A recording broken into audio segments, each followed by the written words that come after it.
a playlist original. Hello, everyone, and welcome to another episode of Back to the Blockbuster with your hosts, Gaius and Jackson, episode 93. 93, getting there. How you doing, my man? I'm doing great. Yeah, this is episode 93. We're actually recording 93 and 94 today. So we're getting That's right. ever so close to episode 100. Yes. I actually saw something I haven't told you this yet, actually. I saw something on Twitter that people were doing that I think might be a fun kind of thing to do for all three of us. Let's hear it. Like a lot of people have been posting like these lists, like, you might have seen it on social media before, like where it's like 5 films to get to know me kind of thing. Fantastic idea. And I think that would be a good thing for each of us to do, like on that episode. I love that. Thank you for the advance notice, by the way, because now I can start crafting and curating a list, because man, that is going to be difficult. Like any cinephile would know, 5 films better than 1, but just a drop in the bucket in the grand scheme of things. So that'll be wicked to start lining up. Great idea. It's interesting too, because like, they're not necessarily like maybe your favorite movies, or like it might not be like, it might not be number 1 on your list, but as far as like getting to know like what kind of films you like, what your kind of style is, like what your genre, what your go-to genre is, I think it will learn what what your sense of humor is like, what your personality is like. A lot of can go into like what those picks ultimately are. So I know, like for me, I think I have 2 already, and same here. Like, 2 popped up instantly. And like like they might not make it on everyone's like list of like their favorite stuff, but it's more about like I grew up with it, or it's been such a big part of my life, or profound moment for watching impact, this movie. Yeah. Inspired me to want to do stuff like this. Like, so there's a lot that goes into it, and I actually haven't told Owen this either. So either I'll tell him tomorrow, or he'll hear it. Or he'll hear, or hear. I think that'd be a fun thing to start. So that'll be, I agree. It'll be very, and we haven't even really had this sort of conversation even off camera. Like definitely some of our favorites have come up in conversation, but 5 will be a great number to really even just get to know each other more, which I'm excited about. Yeah. So that's like one little new addition to episode 100. We're still figuring it all out, but totally. If anything, it's just going to be a fun celebration of what the podcast is and what it's become, and where we wanted to see it go. So consider this another breadcrumb, guys, for listening, because we do have a lot of other things to plan for episode 100. We are very excited to drop that one on you guys here, and probably sooner than we think. It's rapidly approaching. Yeah, it's getting a lot. Felt like it was forever when we were talking about like, like I remember telling you, hey man, just like I think we were around in the 70s then, maybe late 70s, early 80s. I think early 80s, the episode count, and I was like, hey, like just like jot down some ideas for when we get to episode 100. And I was like, hey, we got time. It's like it won't be coming up for a while, and I feel like it's just accelerated. Yeah, because we've just been like cranking these things out, doubling up most Mondays lately because of that's a lot of anniversaries going on, so it works out very much. And the general news show and anniversaries, which is awesome. I mean, I guess we can kind of tease that we're going to be doing Iron Man for episode 94, so it's the 15th anniversary of that. But currently, we can start with like since we are going to talk about what we've kind of watched. That was one of my rewatches over the weekend. Yep. I'll skip on the details because we'll go into the movie itself. Still a lot of fun. And I actually put this poll up on G-Reels a while ago about TV show I should start rewatching, and I got inspired to rewatch this. And I know before anyone says anything, before you say anything, I should be watching Breaking Bad. I know. Yes. But yes, you should be, but I'm not going to grill you this time. But this is around when we were talking about like the whole Penguin thing, and then I found out that Jackson had never seen 89 Batman or Batman Returns. I mentioned the show Gotham, and I was like, you know what, I'm gonna like start rewatching it again. And so I started rewatching it yesterday. Nice. I watched like 5 episodes. Are they half-hour episodes? No, it's like, well, without the commercials, like 45 minutes basically. Like, okay, because it aired on network TV. Right. Yeah, it was on Fox. But I mean, I think I told you that I feel like season 2 is when like it kind of becomes like the show that like I really liked, where it was like it kind of embraced its comic book roots and kind of went like balls to the wall. Like, this is going to be a zany, kind of crazy, dark comic book show.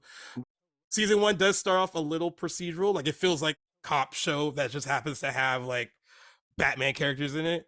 Right. But there are still some great seeds being planted for like stuff that's going to come up later, and like the actors on that show are just great. I forgot how like Robin Lord Taylor's take on the Penguin is really interesting and unique and fun. And then actually, Jada Pinkett Smith having a good time playing her character on that show too. Like goes all in. Ben McKenzie, who's the lead, he plays Gordon on the show. Like, his career is interesting because he started on the OC playing Ryan Atwood for 4 seasons.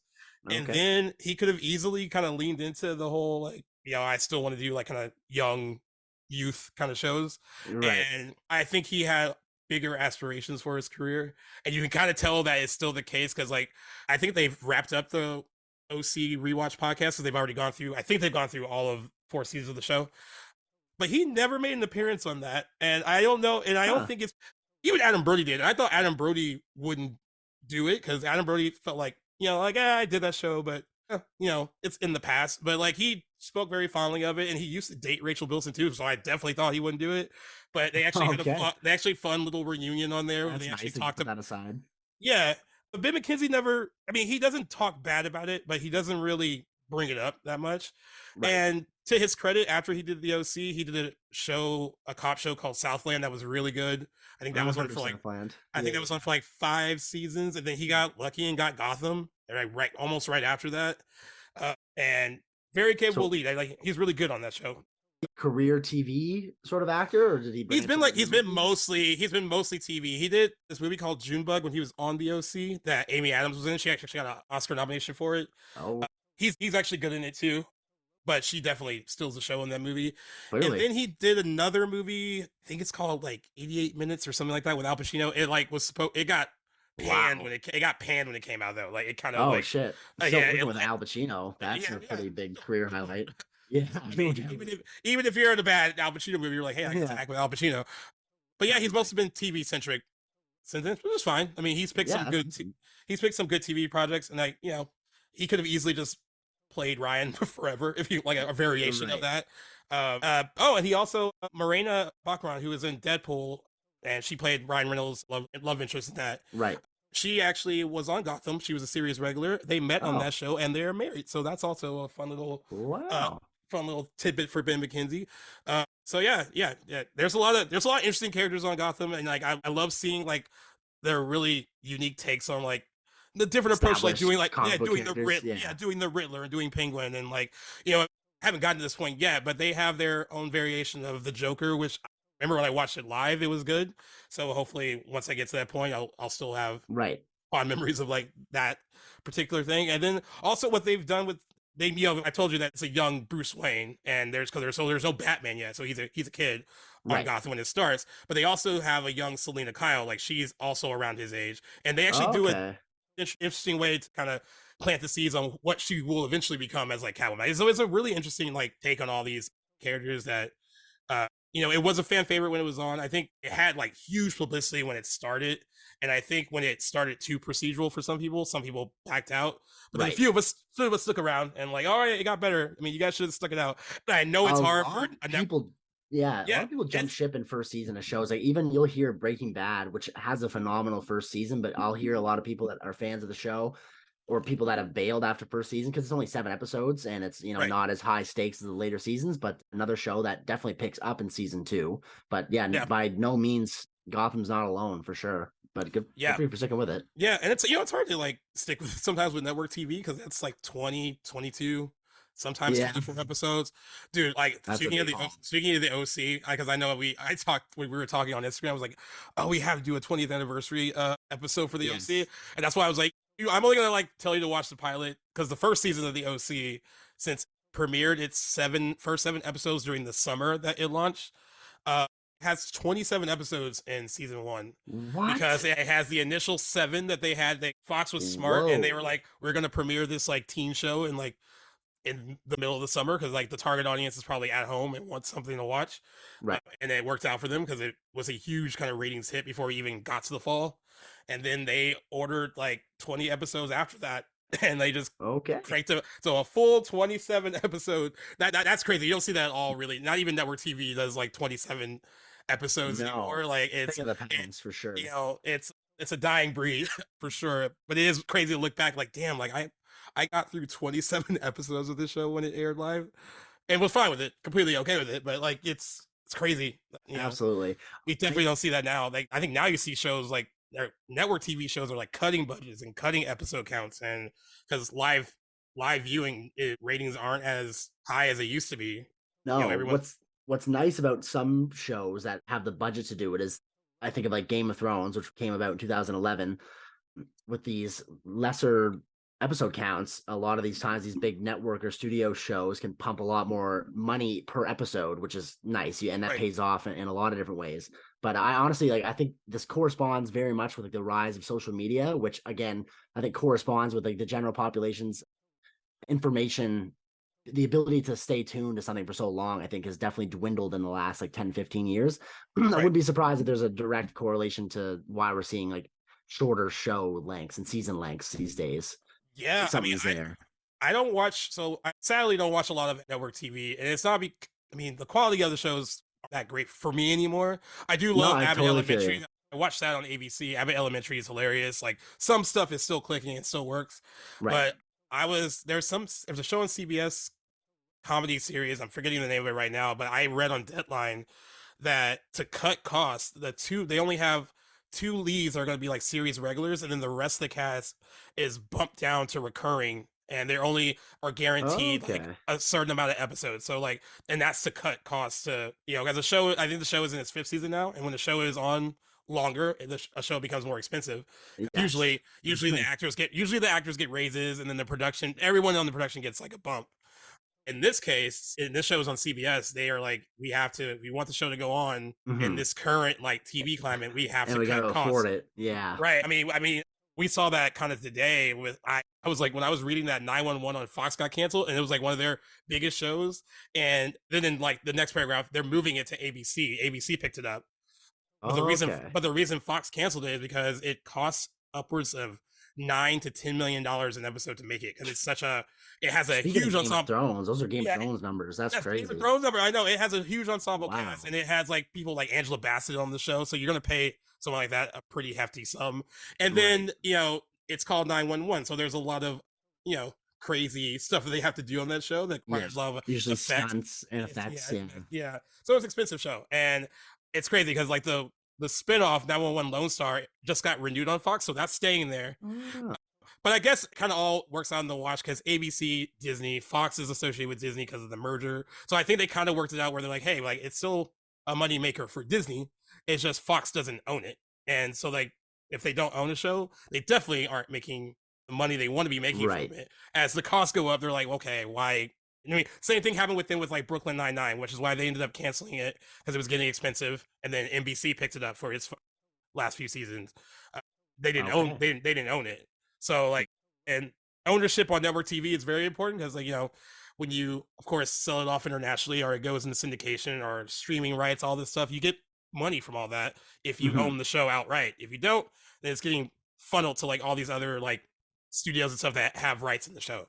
So network TV. I mean, I someone asked me if I think that how much longer I can't see network TV going away, but like when you hear stories about like how they're having to cut costs and like reduce episode counts, and then you're like looking at live ratings numbers, like it's crazy to me that years ago when like Friends was on, you had a show that was getting watched by like 25 to 30 million people, or like MASH, like MASH, right? Like you had 130 million people watching the series finale, or however many people was, like insane. And now you gotta be happy with like, show like 6 million viewers, yay! like that's crazy to me. In contrast to what you just said, I can totally see a future where network television is no longer a thing, especially as streaming is. I mean, it's been around for, I guess, somewhat of a while now, but it's still gaining prominence. We have more competitors than ever in the streaming world. I can see that definitely outpacing network TV further into the future we go. But it'd be interesting to see how that all develops and evolves over time. Yeah, I agree with you. I mean, it's crazy because like I look at networks like the CW, who of course the CW is not going to be what it was, because it has new ownership now, and like the Arrowverse as we know it, that's done too. They're still Superman and Lois, and I think that's getting probably one more season. It is it rates pretty well by CW standards, and it gets really great reviews. A lot of people love Superman and Lois, but like the network as we know it is changing. Like they're going after more reality TV fare because it's cheaper to Okay. do. But what they did when they initially started that the big networks are doing now is the CW was like, hey, a lot of people aren't watching our shows live, but they are watching them online and they're Hmm. watching them later. And that's how they kind of gauge their rating success. They're like, all right, it doesn't matter if 3 million people watched Gossip Girl tonight, because if you add like 7 days worth of viewing after the episode airs, Those numbers. that's where Yeah. those numbers are coming from. And so they tapped into that pretty early when the other networks were like, no, it's all about the Nielsen ratings. And now you see other networks like CBS and Fox and ABC, when it comes to renewing their shows now, they're like, oh, we have to look at the big picture. We have to look at like it's DVR, Mm. it's delayed viewing numbers, it's streaming numbers. Like now That they're does seem looking at that. common sense to me, but I Yeah. guess maybe not for studio heads. No, there was kind of, I guess they were still dinosaurs for a little bit until they realized Yeah. Hey, well, things like adapt quick, things change quick, so it's hard to always to anticipate trends and stuff like that. So, that's fair. yeah, that's fair. Yeah. So yeah, but that's pretty much. Oh, I did. Oh, I also watched the deep dive movie, which I did Yes, tell you. we'll I did keep tell that. you. Yes, yes, that's right. I did, I So did tell, I'm excited too because I'm gonna definitely get that watch in as well, yeah, hopefully this week, so that I'll be a little bit in on that episode because it's one that I think viewers are gonna be excited to see, and you might yeah. be putting people on it too, I think.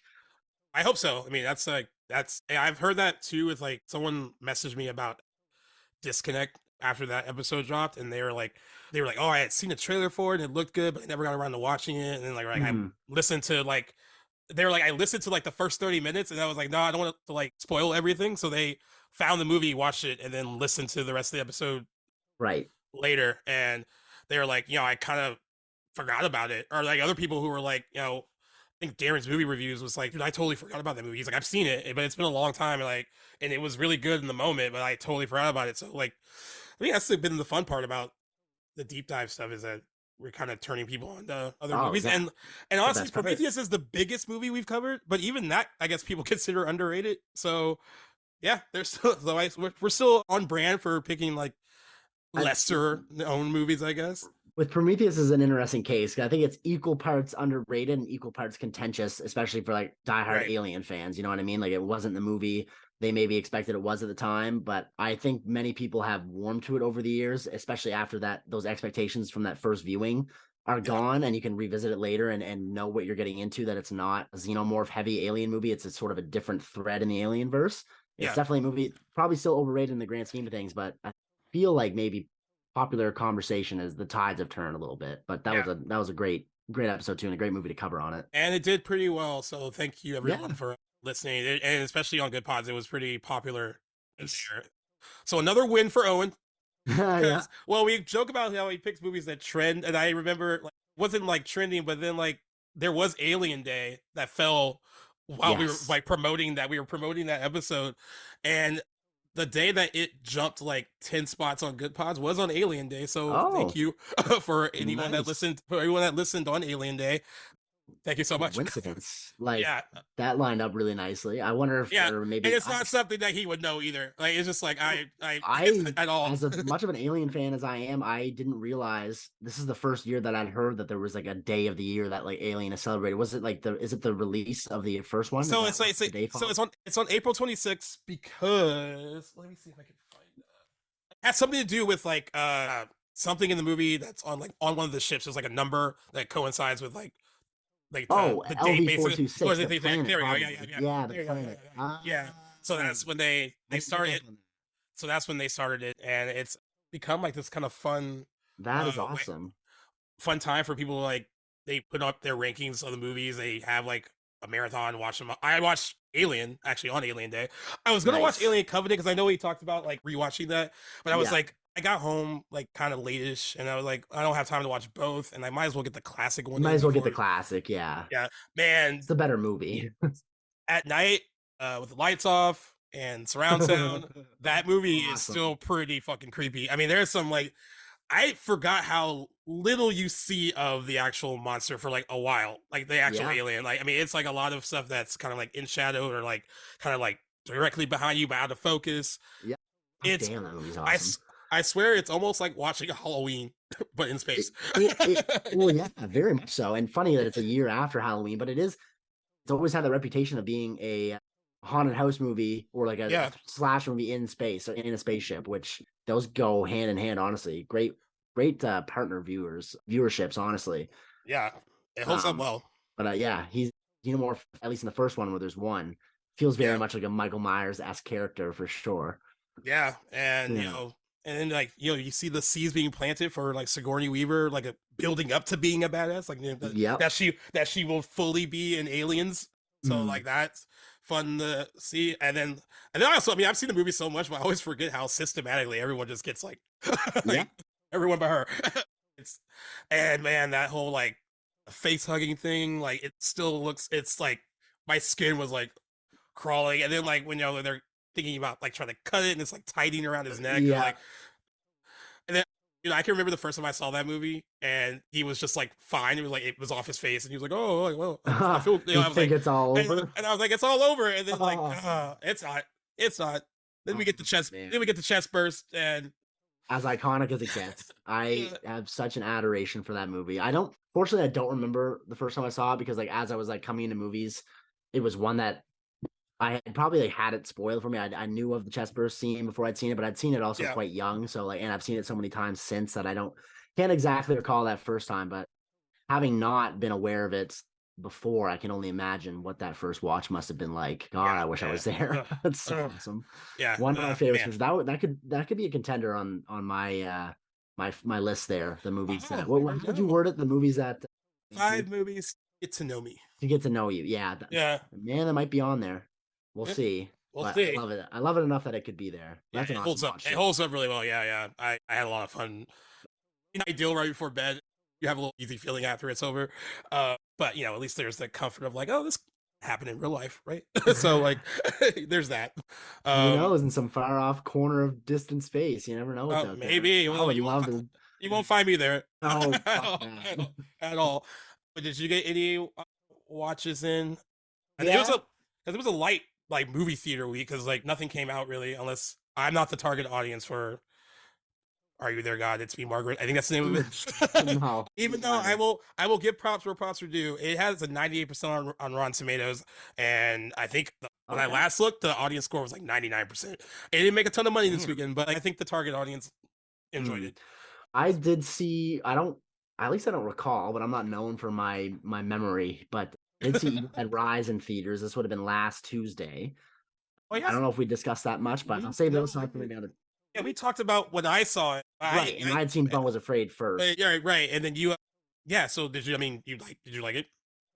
Evil Dead. I have a lot of thoughts on it. It's like one of those ones I can spend a lot of time talking about. What Yeah. I'll say, and this isn't from me. This is a comment or a review I'd read on IMDb, but like the point, I just agreed so much with what this person said that I've been reiterating it since. And I very much feel like it was a decent horror movie, maybe borderline good horror movie, but as an Evil Dead property, not so much did I like buy into it, I guess. Like I would say it would be lower tier Evil Dead movies in my opinion, Okay. and for different reasons. But the scares were all right. I didn't feel it had a lot of tension, and unfortunately, and this isn't necessarily the movie's fault, more the marketing, but most of the great parts in that movie were In the spoiled in the trailer, which is so annoying because it honestly did kind of affect my experience. If I hadn't seen maybe that bathtub scene or a lot of the good sequences with the possessed mother are all given away in that trailer. Like those would have been great to have seen for the first time in the theater. So that was a little bit disappointing, but I can't really take it away from the movie, but it definitely impacted my like viewing experience. I'd say like I'd give like a soft 6.5 perhaps. So I had a little bit of higher expectations. At least it delivered on like the gore and stuff, particularly at the end. Like that's what it's known for. But it was just drenched in blood. Everyone was drenched in lots of blood in that third act, which I really liked. But they made the whole thing about how I think that movie has like they said 1,700 gallons of blood in it. And so there was like that elevator scene. Well, I think that was mostly the elevator scene, probably. There was tons of it, but again, would have been an awesome shot. Maybe not to have seen in that trailer, but I get they got to get your butts in the seats by showing you stuff. But as long as trailers have been around, I don't think that science has been perfected yet because some of them just give away too much. Like we'll be talking later. Yeah, we get 3-minute trailer. God, that last one I said it was 3 minutes. Yeah, that's right. I was like, why is it like 3 minutes? I think a solid minute and a half, or maybe 2 minutes tops, is 2 minutes good. is fine. Honestly, a minute and a half is probably that golden zone. shouldn't be more than a minute 10 for a teaser, but we have a Yeah. 2-minute teasers. That's been a trend higher lately. I've seen like Yeah. definitely some longer teaser trailers, which I don't think you can throw teaser on there if it's 2 minutes of footage. That's Yeah. just me. Like guys, everyone pay attention to what Barbie's doing because they've actually released 2 really good teaser trailers that are like perfect. They're not too long. They don't even give away what is really going on. They're just like a vibe, and that's kind of like all I need from that. Which is something I'm about to parrot you for the Haunting in Venice trailer. I thought for as long as it is, doesn't really give you a whole lot. Focuses on 1 or 2 different scenes, and that is perfect. So I'm excited to chat about that. But just to wrap up Evil Dead Rise, I do anticipate that this will be a movie that I will appreciate more upon rewatch whenever that is. I'm probably a couple of years, maybe when I'm in the Evil Dead spirit again and I want to throw it on. I'm thinking I'm going to like it more the next Probably time. when they make another one. Yeah, there you go. Yeah.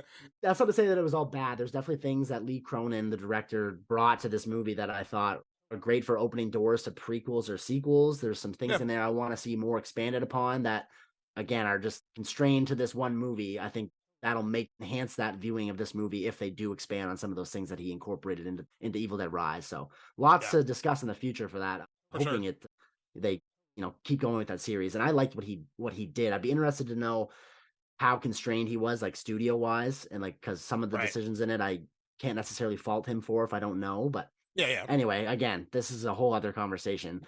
Beyond that, my movie watching lately has been a little bit impeded because it's for my hockey fans out there and my Canadian fans. I saw that. Playoff hockey time. So today's outfit was very carefully coordinated because I don't know. We've chatted a little bit about hockey before, but like, do you follow the NHL much at all? It's usually just during the playoffs. Fair enough. So that was funny. We had opposite. So you guys won, the Kings lost, and so they're out. So I actually was with my buddy Steve-O, and we were waiting.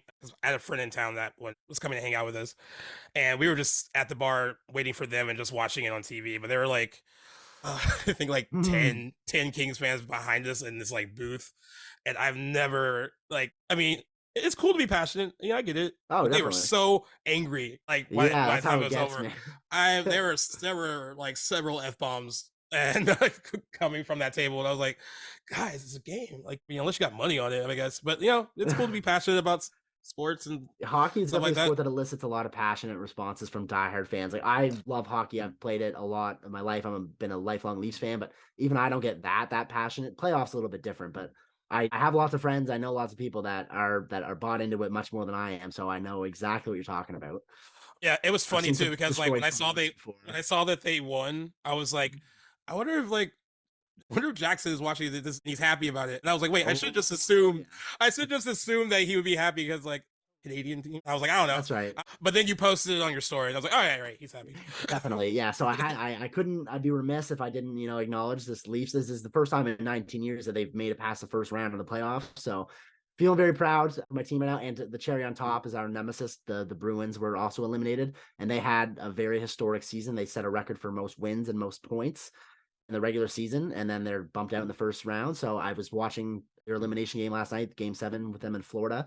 So a lot of that watching over the week kind of took away from the movies. But on Sunday, yesterday, as of recording, I got my very first watch, ready for this, of James Cameron's Terminator. My first ever time seeing it. Never seen it? No, I've seen T2 years ago. My buddy Chris showed me that. All right, you should see T2. Although, and I'm gonna very much like line up another rewatch of T2 because it's been years. I've only seen it the once. I'm short on a lot of like memories from it, but I had a blast watching Terminator 1. It was so awesome to be transported back to that era of action movies and the dawn of that series. Oh my god, so 80s. It's so wonderful. Yes, wonderfully 80s is a great way to put it. Yeah. So 80s it hurts. It's like almost like I have the same feeling of watching like Point Break as like a 90s movie as I did watching Terminator. And but one thing I kept remarking this to my buddy Cam that I was watching it with, I could see so many parallels that the Coens borrowed while making No Country for Old Men. Like, I feel like Anton Chigurh is very much like a Terminator presence in that. There's even like a sequence in Terminator where Arnold storms through like a hotel room and just like opens fire in this room, and that is borrowed again in No Country for Old Men. So it was really cool to see how that movie had influenced a non like action movie. Right. You know what I mean? I agree. So that was cool. That's a fun first watch. That's awesome. Because it's so funny because people always ask, and I this is almost like the Alien versus Aliens question. Like, which one is better, the Terminator or T2? Right. They are so different. They're both very good, but they're so Right. different that it's hard for me to like pick one over the other. Right. Like the Terminator is almost paced like a horror film. Like the way that he like is Yep. going after her, it's like he is a more aggressive Michael Myers. And there's another Halloween parallel. Yes. And I also, Arnold Schwarzenegger is sometimes not known for like, oh, is he a good actor? Blah blah blah blah, whatever. He's a great presence, regardless of his acting ability. Yeah, I mean, he is pretty chilling in that movie. I mean, like you buy into it right away, and it's funny too with like T2, and it's the reverse, and he's like, he's a good guy, and that he also leans into that pretty well, and that he has, I think he knows his limitations, and he works with them pretty well as an actor. Right. But yeah, and Terminator, like, he doesn't say much. It's just all about a look and the way he moves, and right. he owns that role, and like he is pretty terrifying. And it's also interesting to see like how Linda Hamilton, Sarah Connor, how she's kind of meek and mild in that, and then what she becomes in T2, which is like completely different. But yeah, that's a fun to actually have the experience of seeing that for the first time. Like, that has to be great. I mean, it very much was. It holds up by all regards, even though there's some interesting like early CGI moments, but I even feel like a lot of the effects in that movie are still great even by today's standards. That was awesome. Yeah. What was also really awesome to see some early work with James Cameron and some actors that he would bring on to Aliens, his next movie. So it's cool to see Michael. I didn't realize that Michael Biehn, I'm assuming. Yeah. He plays Kyle Reese. Didn't know that. That was cool because he's Hicks in Aliens. Lance Henriksen. Yeah. Henriksen. Yeah. Yeah. Yes, I'm mixing up my names. Love him as an actor. I knew that he's worked with James Cameron before. Didn't know that he was in the first Terminator, so that was really cool to see him and some other actors that he's collaborated with. Just really felt awesome to be back in like this early James Cameron work, because I very much appreciate his earlier filmography before Avatar. Yeah, I would say even like even Titanic is like a very much different from what his earlier work, and I feel like that is like a perfect like middle line for like pre and post earlier or later James Cameron. That's like the perfect middle line. Because I don't have much thoughts on Titanic. It's been a long time since I've seen it, and it's obviously just so much different than his earlier works. I'm constantly told to rewatch it. Every time someone tells me, and I've seen it a handful of times, everyone's always like, I'm around like, hey, I just don't think it's that great. And then it's usually a girl that's like, you should like watch it with like a fresh set of eyes. I'm like, how many times can I watch it with a fresh set of eyes? I mean, that's a great point. I feel like it's not going to change. I think it's technically it's well made. Like, there's that. I just think the screenplay is not that great, and the love story is kind of not. I mean, it's not the most epic love story ever told, even though everyone wants to believe that it is. I just don't think it is. That's right. It's just a pop culture staple and phenomenon. Right. It feels like it held up in that regard because of this. Again, though, like I'm gonna have to actually get a definitive watch of that movie in here sometime before I really like have much to say about it. Yeah. But regardless, you love me some James Cameron, so it was great to see something that I actually wanted to see by him. So that was a great watch. And which honestly kind of fits in well with what we'll be talking about later, because it honestly feels like a weird counterpart to Iron Man in a way. Yeah, a little bit. Terminator is like his own Iron Man. Beyond that, I've been buzzing through Better Call Saul too. I'm on season 4 now, and like got a healthy dose of some episodes. I've been breezed through season 3. I'm actually shocked at how quick I'm going through that show. It's binge worthy as all hell, and I'm not ready to wrap it up. I only got 2 and a little bit of change left of some seasons here. So are you like holding on to it? You're like, I don't want to finish very much so. Like I'm like, man, do I really need to be watching 2-3 episodes a day? Maybe I can space out this watch a little bit better, but it's just so entertaining, and you'll know what I mean when you get around to it. Yeah, because it's must watch television, absolutely. But yeah, I kind of feel that way. When the show is over, once you've binged it, it does feel like almost like a loss. You're like, oh well, shoot. It is very much so, especially when you're that captivated. You move on to the next one, but it's like it's. I mean, this is not a good example because Euphoria is so heavy, but I binged that first season quickly because I was only going to watch like one episode and go to bed, and this was at like 1:00 in the morning, and before I knew it, it was like 6-7 o'clock in the morning. I was like, why am I still watching this? Okay. But I was like, then I binged it all, and I was like, and this was before season 2 had come out, so I was like, like I'm like, I like kind of got into it too quick. When it was How many over, episodes is Euphoria? I think it's 10 or something like that. It's like it's good. It's perfect. Like, that's the 10 is the sweet spot. Wow, I even go with 8. Great length for a season. Yeah, 8's good too. Yeah, I totally agree. Yeah, I am like Yeah, but kind that's of pretty jealous much of it that for rewatch. That's a good one. If I can't even remember. I mean, I was a kid when I first saw the Terminator, and I what don't came really out the year you remember. were born, I It think. came out the year I was born. Yeah, it Yeah, did. that's And you cool. know what's crazy? I gave that comment about how you said you saw T2. I think I saw Terminator 2 before I saw Terminator. Oh, okay. And I, because Wow. I kind of recall being taken to the movies to see it, because I mean that was in the early '90s. Yeah.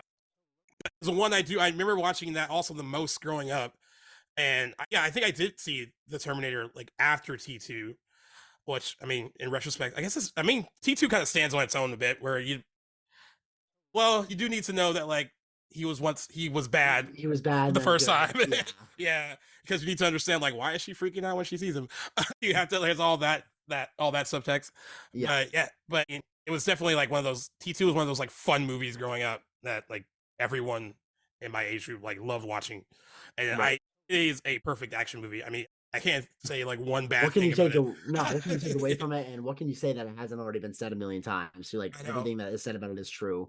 Yeah, very much And so. I'm really excited for that technical rewatch, but I think I'll be approaching T2 very much like a first time watch because it's Yeah. been so long and I don't remember a whole lot. But there'll be things I'll be able to appreciate it, I think, a little bit more now than I would have the first time around. But again, like kind of like what he does with Aliens, I'm very excited to see the improvement, I guess might not be the best word, but the only one I can conjure right now in terms of like the stunts and the bigger scope of them, I guess, with working with a bigger budget and Yeah. expanding on the universe a bit. So I'm excited for that. I don't know if I'll watch much beyond T2, but I've never been a huge Terminator like IP person, but the first two definitely are masterpieces. Yeah, the first two are great. 3 is entertaining. I heard it's aged Like better. Like, that's what it's someone actually, told me the other day. yeah, it actually I think time has been kinder to that, Yeah.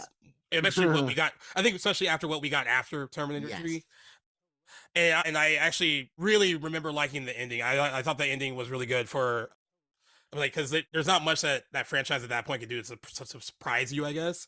I remember being like, oh, they went with that kind of ending. I thought that was pretty cool. But then Terminator Salvation, I watched once, and I don't Okay. really remember the one with Christian have- Bale. Okay. I don't really remember much of it, so that's not a good sign. And then I do remember seeing Terminator Genesis in the theater because I was like, oh, they got Arnold back, and like, Right. and then that was just a hot mess. Uh, And then I was so excited for the last one they did because they brought back Linda Hamilton, yes. and that was cool. And it wasn't like it was bad; it just could have been better. For sure. And then I remember when I was watching it, I was like, this seems like a franchise that has aged out now. Like it doesn't. Yeah.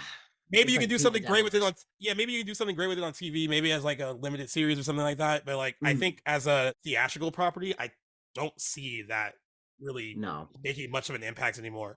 And it sucks because when the last one came out and flopped, a lot of people were saying that it feels like Terminator is something that's of its time with particularly those first 2 movies, and Right. then like maybe there isn't much more in that concept beyond like what they gave you in those first 2 movies.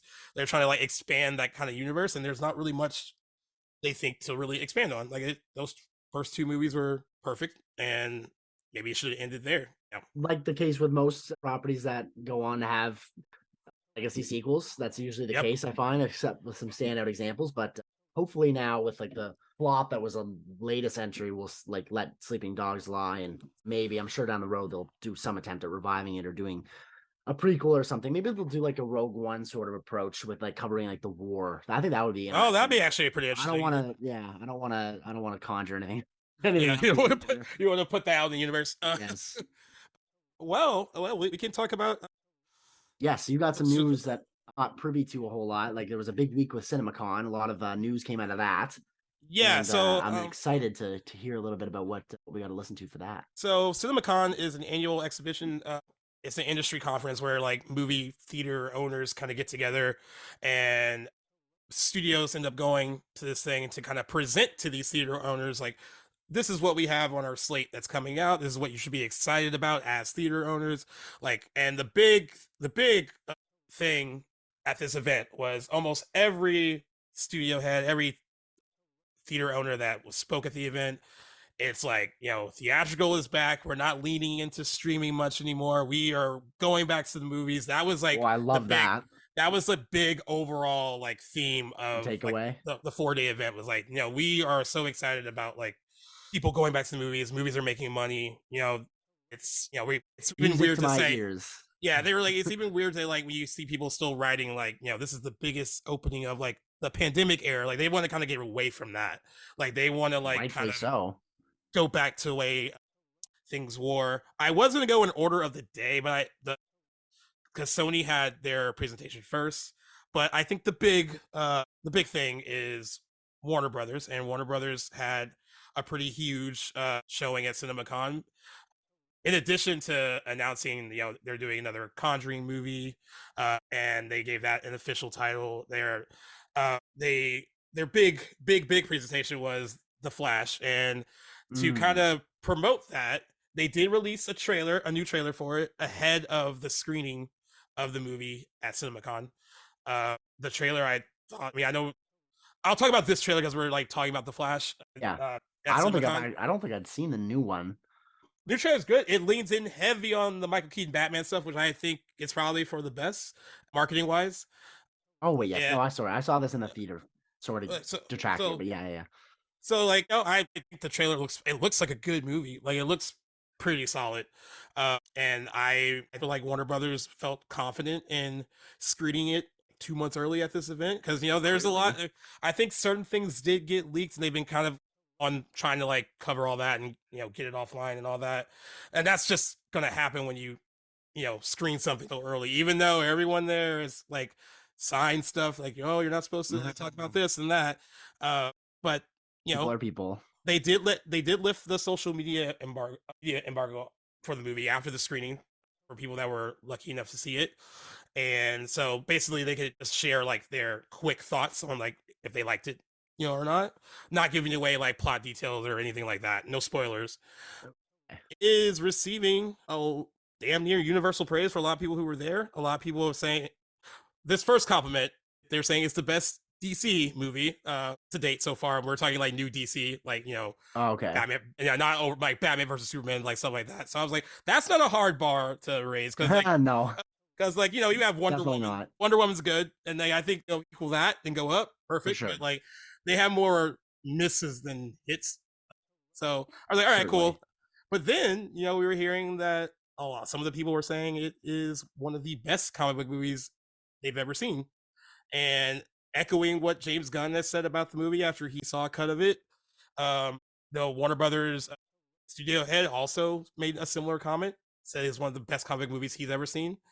And this is what I'm going to throw at you that I didn't mention, because yes, there is a lot of Universal players on Twitter, but there are a lot of people also who are calling out certain people who see stuff like that early, always giving stuff like that almost near universal praise, like because usually so that happens a lot. So whenever I see something early, they encourage you to post about it on Twitter or social media. Like don't give away plot details, but like that's why they say like the embargo on social media lists like as soon as the screening is over. So a lot of people will put out their initial thoughts because it's going to potentially get a lot of clicks. Someone might, when it ends up happening, like almost every trade picks up. That's the story, right? Variety wrote a whole story about the first reactions to the Flash, and then they like embedded different Twitter profiles that like mention the movie. So like you're getting exposure from that as a writer, as a journalist, whatever. There are some people that think that because major trades do get to go. There's a lot of like Hollywood Reporter and Deadline and stuff like that. They're there, but a lot of people that get invited to CinemaCon are a lot of influencers, a lot of people who have maybe previously stated how much they love DC and Marvel or stuff like that in the past. And what I want to throw at you is because some people are like, can we really trust someone's first reaction to something if they always praise particular movies like this? Because the downside to that, if you don't, like let's say you say something negative about it, you might not get invited to one of these things again. Exactly. That can happen, right? This is what I've been some people were calling people out, like blatantly calling certain, like taking their like retweeting. We're talking direct messaging, like retweeting, retweeting their like tweets and being like, "Oh, this guy's such a shill," and like like when's the last time you said anything negative about DC or Marvel? Like I know the bigger story is like talking about how good the Flash is, and like I still can, but how much weight do you put into a first reaction from someone like, the people that At get to an go event listen. like this, like something with CinemaCon, I would say almost no wait. It's interesting to see the praise. Like it would be one thing if we were seeing panning. I would Right. almost take negative criticism more seriously than I would praise, because obviously these people, as you hinted at, are incentivized to give it praise, so they are invited back. Especially when you look at the types of people that are being invited to these things to go out there and spread the word. No studio, it's not in anyone's interest for them to invite people that are going to criticize their product that they're getting ready Yeah. to show the world. So I can't really take it. I can take it with a grain of salt. Now that's different. I mean, if it does come out and it ends up these reviews, hold merit, then you can look back and say, okay, this was legit foreshadowing, if you will, as that, how the movie is going to be received. But until we wider audience gets their crack at it and their chance to review it, I can't, me as a viewer, I couldn't really take what they're saying like very seriously, because it's almost guaranteed that they're going to be praising it, because as you mentioned, they want to be invited back. It's good publicity. These people are incentivized to go out and praise these things. That's not to say that everyone is like, maybe these people just genuinely like it and they want to talk to the praise. That totally be a possibility, but not enough to compare to yet that I can't throw any real solid weight behind stuff. That being said, though, there's been a lot of praise for the early screenings of The Flash for a while now, and a lot of people are saying that it is an awesome comic book movie. But when you have, especially people like mentioned, a Warner Brothers studio executive, obviously they're going to talk up their own movie. Yeah. They shouldn't even bother trying to convince you, because like, how many have you seen? That was one response. Like yeah, like yeah, that's funny. It could be like his third one, Yeah, for all we know. So yeah, me personally, I don't. That's not enough yet to sell me. The Flash will be something I go to see, but it won't be because of people's responses to seeing it at CinemaCon. You know what I mean? I'll see it on my own merits and stuff, but it wouldn't be because of what anybody else is saying. That's rarely the case with a movie. Like I'll go see it regardless of what people are saying, because a lot of the times I don't agree with popular opinion, and that's like many other people don't.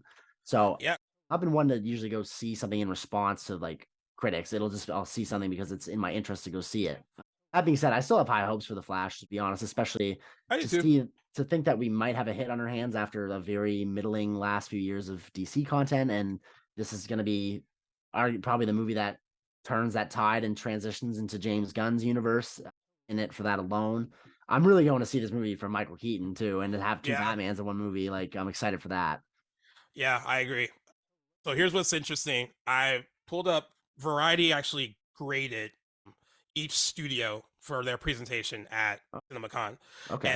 And like there were a few people that were honest. There was one guy I saw that was there that after the screening said, "Don't believe the hype. It's a good movie, but it's not the greatest superhero movie ever made." Like so that's what I'm gonna believe. Yeah, they commented that the first hour is solid, and then it kind of like goes meanders a little bit, and it does have a pretty good conclusion. But like they were like, it's not like, I mean, and I respect that, honestly, coming from someone who, because they, it's very easy to just be like, all right, let me just like throw up, a very positive review so I can come back to CinemaCon next year. And there were a couple people that actually were honest, and then like they were trying to point out that like, certain people always praise these movies. They actually screen grabbed this one critic who like praised Wonder Woman 1984 almost in the same way. Like, and they were like, when are you going to give, like, they kept like, when are you going to give like an honest review of like these movies? And like, they very well liked Wonder Woman 1984. But when someone like posts screenshots of different examples where it's like, you loved Black Adam. Okay, cool. You loved all of them. I mean, like I could see where people are like skeptical about it. Totally. This whole conversation reminds me of, do you remember when Rings of Power was screened to a bunch of like Tolkien fans for was released, and they all had like pretty good things to say about that? Look how that went. Like it was, I feel like once the studio is grabbing people to show them, there's definitely things behind the scenes where these people, I feel, are incentivized to praise it, or not at least maybe be as harsh on something that they otherwise normally would in anticipation for the movie. So that just came to mind when I was thinking about this, because that is just such a recent example of something that was hyped up, and especially considering the dollars behind it. Yeah, it's hard to really take the reviews that seriously until it's really released to a wider audience. But that's not to say that these people are wrong, or they're not allowed to have to just genuinely think something is good when a wider audience might not agree. That's a whole other story. But yeah, it's interesting. It's cool that Variety graded They did, and so presentations. That's neat. the first thing they said about Warner Brothers, they said, let's get one thing out of the way. The Flash, contrary to what every Warner Brothers executive has shouted from the rooftops, is not the greatest comic book movie of all time. But the superhero adventure, which screened in its entirety for the first time, got a lot of love from the fans in attendance. So, I mean, I'm glad that they're being honest about, like, hey, like, you know, they're not even saying if they like it. They were saying that, like, it's calm down, guys. It's not the greatest. It's not the greatest superhero movie. It's not the Dark Knight. I think slow your roll. I think all this talk about when you throw around the greatest of all time, I'm very curious or like worried that the Flash might fall victim to like overhype. You don't want to get people too excited, have their expectations be through the roof, and then it be, even if it's very good but it's not excellent, that in itself, it's, even though it's a positive, it's going to come across like a negative if it doesn't quite reach these catastrophically high expectations that you're setting for your audience before they see the movie. I think it's important to just, you know, be humble, let people make up their minds for themselves, and if you have a hit on your hands, then that will be reflected when the movie's released. Yeah, I agree. And like, you know, I was just thinking about this right now. If you want an honest opinion of your movie, do you invite actual, like, just regular movie critics, or do you invite DC fans, Marvel fans? Like, that's who you're selling it to, but also they're not, you know, they could be a little biased. So I don't know. I mean, like, that's a great point. Like, what group is better to build hype? Like a legitimate film critic who's like, hey, I really enjoyed that, or took, you know, whatever, or a fan. And that's a hard one, I think, to kind of decide on. You're right. I don't know that there's one right answer, but bring up the point of bring up hype. That's, I think, exactly what these executives want. They want hype. They don't necessarily want genuine reviews. They want you to say it's good. So it depends really what they're going for. And I'm sure if they had a movie they thought was a stinker, they want hype rather than an honest opinion. But it's nice to have a mix of both, like just genuine movie critics that are there to objectively report, which is like I have value in. And obviously it would make sense to have fans of that sort of content who, even if they are biased, that's who you want in that audience to be watching it because it's for them. So as long as there's a healthy dose of both, I'm like, I don't really, you know, I think that's important to have, you know, both sides represented. Yeah, I think so too. I mean, I am hyped to hear that a lot of people seem to, Michael Keaton stuff is great. Definitely. There's a lot of early positive reactions to him. It sounds like it sounds like he's in the movie a bit, like more than, like, you can't really tell. I mean, they could have easily just been like 20 minutes of him. I don't know for sure, but it seems like he has a sizable role in the movie that people really. Well, I'm excited for that. Ezra Miller got a lot of praise too, and that. It's some problematic stuff on Twitter where people are like, let's not forget that Ezra Miller did that and the other. I haven't forgotten, but if Ezra Miller is getting mental health treatment and getting better, then how long can we kind of hold all that stuff? I mean, I don't know. I mean, and they're also reviewing the movie. They're not reviewing him, like him as a person, or like actually them, because I know he's non-binary. I always forget that, so I apologize. You know, they're critiquing the movie. So, you know, and I also, for those that don't want to support the film because of Ezra Miller, other people are in it, and other people worked hard on it. Other people, and I'm not just talking actors. I'm not talking actors. I'm talking everyone that works on the production, writers, cinematographers, you know, composers. There's a lot of people that worked hard on the movie, and to kind of be like, well, you don't want the movie to do well or whatever. I mean, yeah. Feel how you want to feel about Ezra Miller, but like other people were involved in the making of The Flash, and they should not be affected by something that Ezra Miller did. And to anyone listening that might find themselves under the circumstance of not wanting to necessarily support Ezra Miller, rest assured knowing that they have more than likely already secured their bag. Very rarely does the box office success of a movie affect what an actor's being paid. Obviously there's circumstances where that's negotiated, but no doubt Ezra Miller has made their money from this movie, and you going to see it isn't going to necessarily be putting money in their pockets. So go see the movie if you're thinking about that. I don't necessarily know that it won't be making a percentage of the box office. I just know that that's not generally how things work. But I would say go, if you're going to go support it, you just know that you're supporting hundreds of other people that have poured their heart, their blood, sweat, and tears into this product. So exactly. And they deserve to have their movie seen by as many people as possibly see it. So that's how I feel about that. As far as other stuff that Warner Brothers did, actually Variety gave them a B+. They showed some stuff from Barbie. Margot Robbie and Ryan Gosling were there in person, dressed or very appropriately for the Yeah. occasion, and they look. I all I can say is like I love that they're leaning into all of it. Like everyone involved in the movie is just leaning into whatever the movie is. I'm here for it. So they were happy to present that, and Greta Gerwig was there as well. And Variety says like they were shown, it just looks like it's pure campy fun, and it should be a fun time, fun summer movie that people are going to really enjoy. So that's I'm cool. very excited for Barbie. Yeah, Honestly, I'm very excited for Barbie as well. They also Dune Part 2 showed some stuff as well, shot entirely for IMAX. So not just certain, love that. not just certain scenes, the entire movie. So it's going to be pretty fucking beautiful when it's on that screen. Fucking orgasm, to say the least. Yeah, pretty much. We cannot wait. So that was exciting to hear. Timothée Chalamet and Zendaya were also there. She actually accepted, I think, like some Generation Award too while she was there. There? Okay. Yeah, and it was funny because she made a comment in her speech on like the first date that she went on was when she was 15, and it was to see the Amazing Spider-Man 2. So Spider-Man has been in her life one way or another for a very long time. And Timothée Chalamet and Zendaya both seem very excited about the movie as well. Of course, she has more to do in this sequel. And there was some other stuff too. They were talking about Austin Butler, like is going to be great in this as well. Florence Pugh. I forgot that I'm mentioning all the other people that were in the first one, but we got even more people coming in for part 2. To look forward to in this yeah. movie. Man, oh my god. So they presented some stuff for that got theater owners in the crowd too. Also super excited for that, and especially since that first movie was a hybrid streaming and theatrical release, and it's kind of cool that with this one it's just going to be theatrical until it comes to streaming. Right. So I still think like how well Dune would have done if it was just a straight in a normal like box office climate, if it had just kind of theatrical release.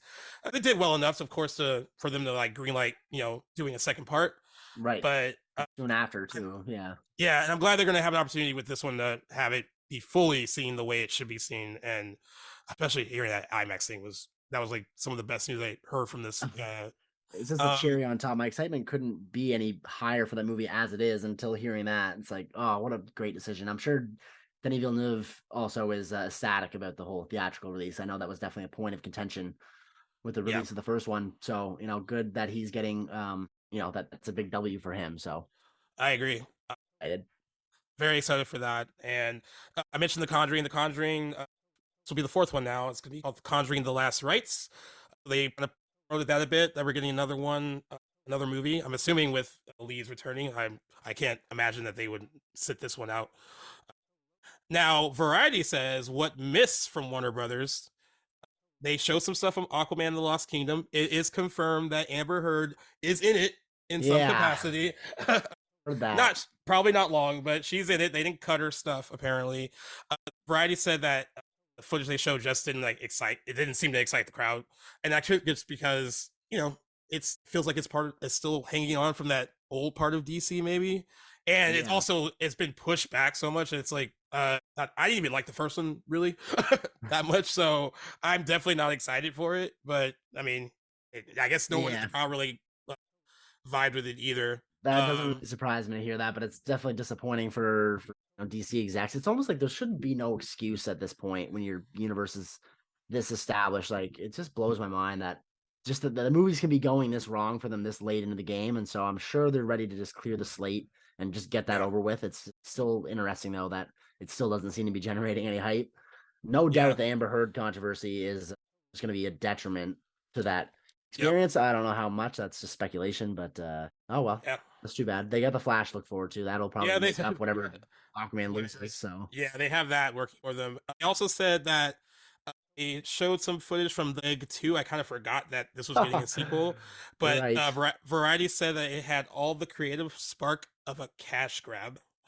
And then opposite Timothée Chalamet news, they said they showed footage from Wonka, because I forgot he's doing that, and they said Timothée Chalamet musical adventure Wonka could be magical or WTF. They couldn't tell. Okay, that's a little interesting. I like that news. And they gave Warner Brothers a B+ overall for their presentation. I think that's a great mark. I mean, in school I was always happy with a B+. So B+, yeah. Bad score at all. I always be aiming for those A's, but plus nothing to be upset about. On the note of Wonka, though, I did hear something recently. Apparently, and I don't know. I guess this kind of makes sense, but I guess Chalamet's interpretation of Wonka is going to be much more like positive one. Before he's like, obviously, is it Gene Wilder? Yeah. That played him in the 70s classic. He's very much like a older and more I haven't even seen it, so I don't know how to accurately depict his character, but it seems like a more jaded, cynical sort of character. And I guess Timothée Chalamet is taking this in a different direction where he's like playing an earlier version of this character, which I'm not objectively like upset about that news or anything, but I do kind of like that about the Wonka character, that there's a little bit more than meets the eye and that he's not evil, but there's just something going on underneath that you don't know. And so I kind of like hearing that. I was like, okay, that's interesting. Not to be a pessimist or anything, but that's an interesting take on the character. I'm glad that he's doing something original with it. So I'm very much excited for that. It feels like that movie has been in development for so long. I feel like I've heard about Chalamet. Was he not cast in like 2020 or 2021? Like, I feel like either 21, maybe. It feels like I've been hearing about it and seeing that same image from like Wonka's been like literally years now. It reminds me of that same image that we were seeing from Killers from Our Moon until they finally released new images the other day. It's kind of funny, but yeah, I feel like this has been in development for a bit.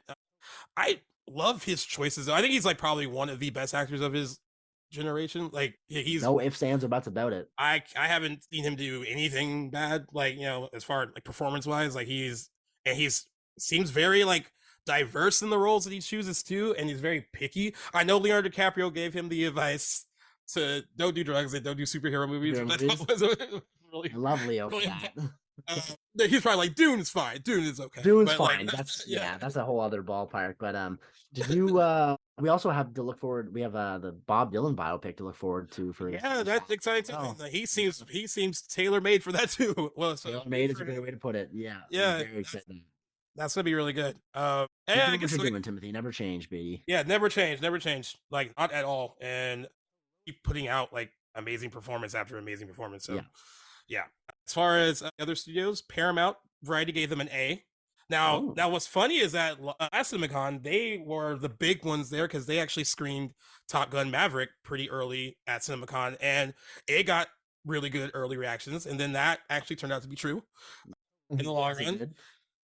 And Variety said Paramount looks to score again with families. They showed footage from Teenage Mutant Ninja Turtles that that Seth Rogen is a part of. They showed footage from A Quiet Place Day One, which is it's going to be, I guess, a prequel of Lupita Nyong'o set in New York. They revealed that, which is going to be pretty interesting.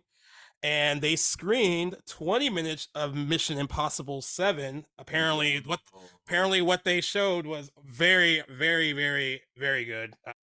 Basically, like so they're like still nobody's doing action like Tom Cruise right now, and he gets I mean, I feel like this has been in development for a long time too. They've been making it. It feels like forever, but he's so meticulous, and I think it's good because like he pays attention to like all these details. He loves his franchise, obviously, and he wants it to be the best that it can be. So like, I love that they're just taking their time and they actually moved the release date up by 2 days. It's going to come out July 12th. So you can look forward to that 2 days early. Was that going to be a Wednesday? Like that's interesting. I think so. Yeah. Oh, okay. Scorsese was also there with Leonardo DiCaprio to show a little bit of Killers of the Flower Moon. And Variety said it looks like the kind of captivating epic that could actually entice the hard-to-impress demographic of older audiences. It is getting, of course, it's an Apple TV Plus movie, but they're giving it a theatrical release through Paramount, which is pretty cool. Also, I heard it's better. I think it's 3 hours and 45 minutes. Or right around that ballpark. It was originally like 4, so they definitely cut a little bit. If that makes it if it enhances that experience. I mean, I'm down for as many minutes as Scorsese wants to give us, but I definitely think it's an easier sell to do 3.5, 3:45 versus 4. Yeah. So and I love this the way they wrote this. They said also Rihanna was in attendance in her 3rd trimester, no less. Very pregnant.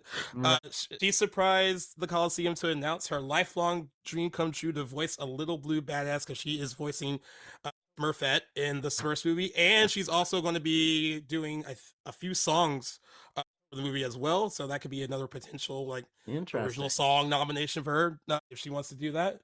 I believe it's going straight to Paramount Plus, though. I think it's a streaming movie.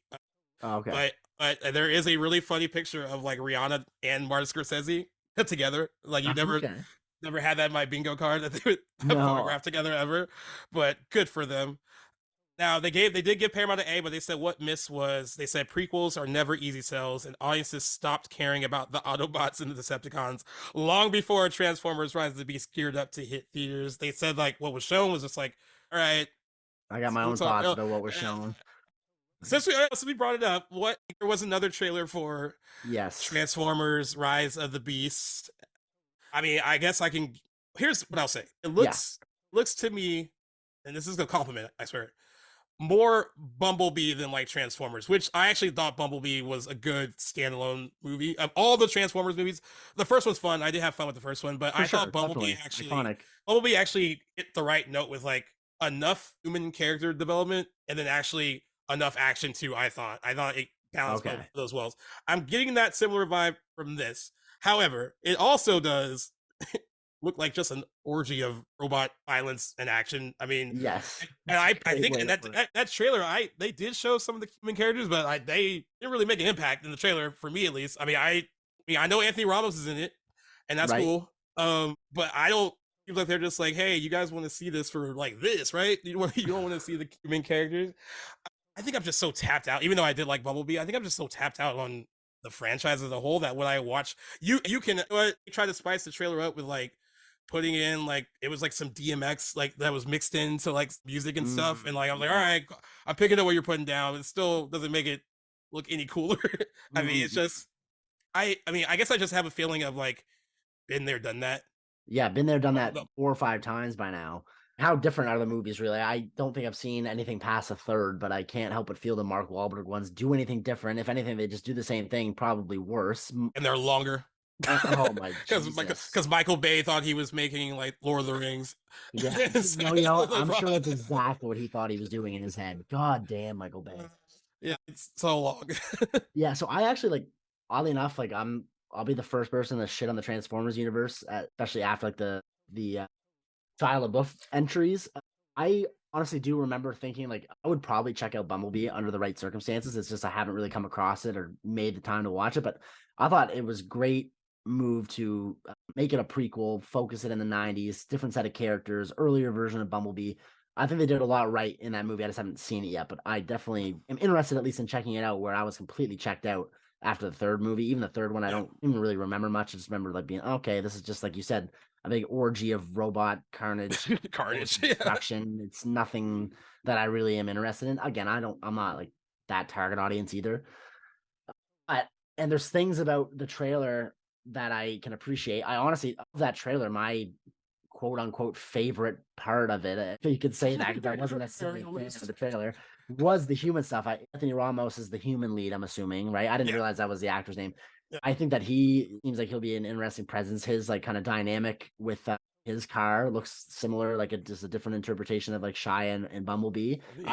That's like the bread and butter of those movies. So I'm interested to see them do that again with a different character. I think he's got the good personality for it. Yeah. Beyond that, I didn't have anything really. I didn't glean anything positive from it. Way too revealing. You see so many shots, even if you don't know the context, you're seeing way too much of this, I only assume, climactic battle between these different breeds of Transformers. Way too much revealed in that trailer. They just did not have to do. I get that this is all adapted from earlier series, and I don't know if it's comics, but it's like it was so it was like a toy line. It was toys, and then there was like an animated thing, and then that was So that expanded from that. Yeah. Much like G.I. Joe. G.I. Joe, okay, yeah. What a great era that was for games or for toys becoming shows and stuff. So I get that the whole Beasts part is like from this earlier line of like Transformers IP, and they're now bringing it to live action. I get that. However, I just think it's like innately silly, like these robots that are behaving and made to look like animals. Like that just doesn't mesh for me. I don't think I would be so much more on board if this was like a animated series or show or movie or something, you know what I mean? Right. That would just, I think, be a way better medium for this sort of property. I didn't really care anything I saw from that trailer. What else did I write down for it? I love this. Oh, so what do you think about the whole, because there's another point I want to bring up. It's like this trash that this trailer do.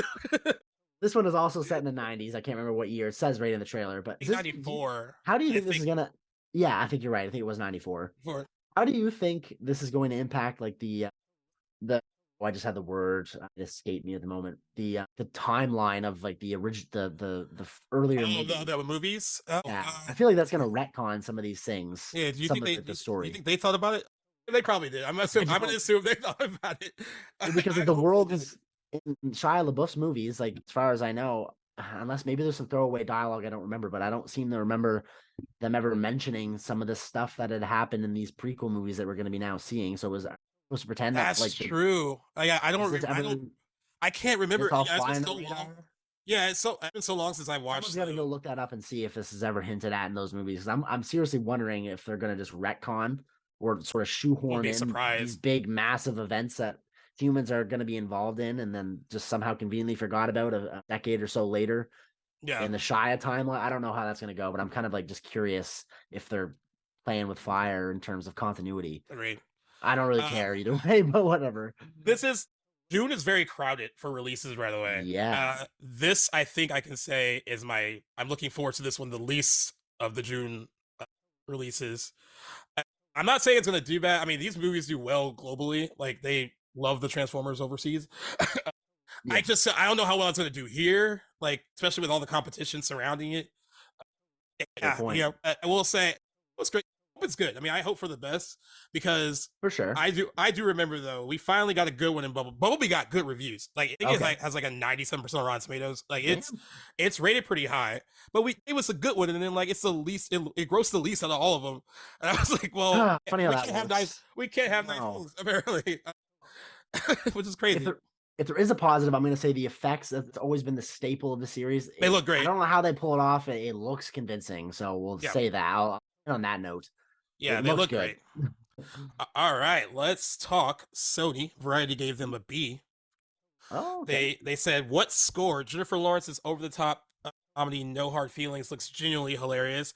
They are hoping that this movie can, because it is a, I mean, comedies don't do that well in theaters anymore. They've commented on that a lot, and this is kind of a throwback to like raunchy R-rated comedies, and they're kind of hoping that people will respond to it and it will do well in theaters. They were excited by what they did see, and then Variety was kind of asking, can Jennifer Lawrence revive the genre that hasn't really delivered since Amy Schumer's R-rated train wreck? And that is crazy. I was like, however one might feel about the movie, it made a lot of money when it came out. Okay. And it'd be cool to kind of see these kind of movies back in theaters and doing well. I saw that trailer for that movie when I saw Evil Dead Rise, and it was a Red Band trailer, and the Red Band trailer was Mm. pretty hilarious. I thought it looks pretty funny. Weird because I can't imagine announced that she was doing this movie. I was like, couldn't I could see not her picture do her it. doing that. Yeah, but No. like the stuff in the trailer that it's funny. It looks funny. Uh, There's some so gags in there. I laughed a couple times. I can't help but feel like it's a weird choice career-wise for Jennifer Lawrence. I haven't heard her name a whole lot in last like she was in recently, the X-Men movies. Like other than that, I can't think of any of her recent projects.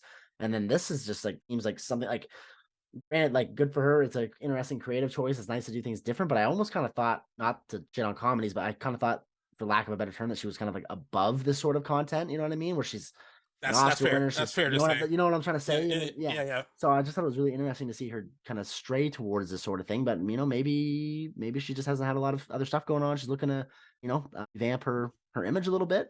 In any case, definitely want to keep an eye open for it. It's from the creators of Good Boys, right? Yeah, I love that. And I rest love that that movie's movie. fucking hilarious. That movie is really funny. So It said also footage that they saw from Spider-Man Across the Spider-Verse looks like another win yeah. for Sony as well. And interesting enough, on the opposite side, they said what missed was the footage that they showed from Craven the Hunter, which is, Oh, as we know, Sony has the rights to a lot of offshoot Iron Man characters, yes. which is why we got Venom, and of course Venom Let There Be Carnage, and And Morbius. Oh, and, and Morbius. God, it's Morbin time. Now, what's crazy is that the big news, I guess, it's their first R-rated Marvel film. They didn't go R with Venom, R Venom Let There Be Carnage. They got a lot of flack for that, so I guess it's good that they learn at least from that mistake. Yes, I'm happy with that news.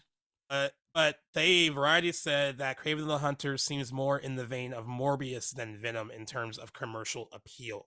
God, And really? Wow. And this might disappoint you in regards to another movie. They said Ridley Scott's historical epic Napoleon No. may land plenty of Oscar love, but the initial footage of a snowy battle looks, in a word, gray. Looks gray? Yeah, that's what they said. Yeah. Okay. Honestly, I don't even care. I'm so excited for that. So Show variety. yeah, exactly. I mean, whatever. Maybe they'll be right. I love Ridley Scott to motherfucking death. I love that guy so much. And Napoleon is just so beyond time that we've seen this historical figure like covered in a movie like this. So and the fact that Joaquin is playing him, like my anticipation for this movie is just as high as anything Ridley's ever done since I've been around. So I don't care what Variety has to say. I'm excited. Give me every minute of it. And Shut your whore mouth, Variety. Exactly. I will judge it when it comes out. I'm not going to be deterred by some stupid, stinky Variety writer. Anyway, there we go. So, carry on. Exactly. I would have rather heard better things about it. But anyway, regardless, I'm still very much excited for Napoleon. It's on my list. Like I'm pretty sure it's cracked my top 10 for most anticipated movies this year. So you mentioned shove it, Variety. Yeah. You heard it here, folks. And he's normally very nice. He's normally very nice. He is Canada, so that's right. But don't even mess around with Ridley Scott. I don't care if the dude's 87. He's still making great historical epics. So yeah. All right, you heard it here, Variety. That's right. All right, Lionsgate. They gave us C+. They said what scored was the first look at the Hunger Games prequel, The Ballad of Songbirds and Snakes. They said it certainly looks like the odds are ever in the studio's favor with that movie. That also dropped a trailer this week. Yes. Okay, cool. Thank you to call Rachel Zegler like poor man's Jenna Ortega. Or did someone else say that on the show? Oh, that was somebody else. Yeah. Hearing that now, though. Oh, wow. I forgot who said it, and I was like dying because I was like, "Oh, that's hilarious!" But like, Rachel Zegler is talented, guys. She's that is hilarious because I had to do a double take watching that trailer. I only watched it before we started recording. I was like, I know that's not Jenna Ortega, but damn, does that ever look like her? That's funny though. Poor girl lumped in with Jenna. Well, I mean, not a bad person to be lumped in with. No, exactly. That's good company. So I'm curious to see what they missed on if the Hunger Games movie is the praise. The praise. Has to say. They said what missed. There's not much to judge since Lionsgate only showed footage from Songbirds and Snakes before pivoting to a showcase screening of the raunchy upcoming comedy Joyride. But 3 cheers for investing in original R-rated comedies. So that's good at least. I mean, I love the first Hunger Game movie. I never read the books. I guess that was my follow-up question. Then when I got to the sequels, I was just less excited. I mean, it wasn't that they were necessarily bad. I just like didn't feel the same. Like that first movie, I was invested as someone who had never read any of the books. I'm like, oh, this is pretty good. I think it's a cool idea.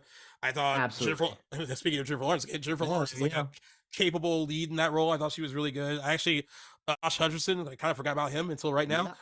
He was cool back then. He is great for that character, even like the book. He does a great job. I just didn't feel excited. I've also never read this book. I know it's the book for this, and I get why Lionsgate wants to dive back into this because 100%. These movies made a fuck ton of money when they came out. Yeah, it just doesn't look all that exciting. I mean, I'm also not the target audience, I guess. So perhaps I am not right to judge the film's first look. Right. Yeah, so I did read the book series. I actually read it twice, and this was like while I was in middle school. I still remember them, and I think of them quite fondly. So my interpretation or my feelings for the movie are a little bit different. The movie does not hold a candle to the books. The books are odd, even though they're like adult fiction. Like concept behind the books is like just something that appeals like just a universal age group. Like it's just really captivating plot, even though it's literally just battle royale. Like it's no secret either. Like Susanna Collins, the author, was literally channel scrolling, and I think combined a couple different programs she'd seen on TV, and that's where she got her inspiration for the Hunger Games. And battle royale is one of them, which is amazing. And if you're a fan of the Hunger Games, go check out that Japanese movie that very much inspired the Hunger Games. Can't recommend it enough. The movies, they're toned down. They're made for a wider audience, which total studio move. I get it. It's totally fine, but books, like I said, it doesn't do the books justice. But that being said, as I've gone on and see the movie again, it's aged better for me than it did originally. Saw the second one. I don't remember having like that great feelings about it. Didn't see the two-parter of the third book adaptation. That whole praise of like doing two-part. Yeah, that was idol movies. Definitely part of that trend when it was going around. But From this one though, the Ballad of Songbirds Snakes, I think that the premise of that, I'm totally on board with the Hunger Games prequel because the first one picks up on the 75th rendition of the game, so there's a lot of room for prequel cover, material. Yeah. This one, I think, mentioned they're covering the 10th one. I didn't love what I saw either. It looked honestly, the thing about the Hunger Games, they're dystopian enough and futuristic enough that they don't really feel like they're representative of like our world or reality.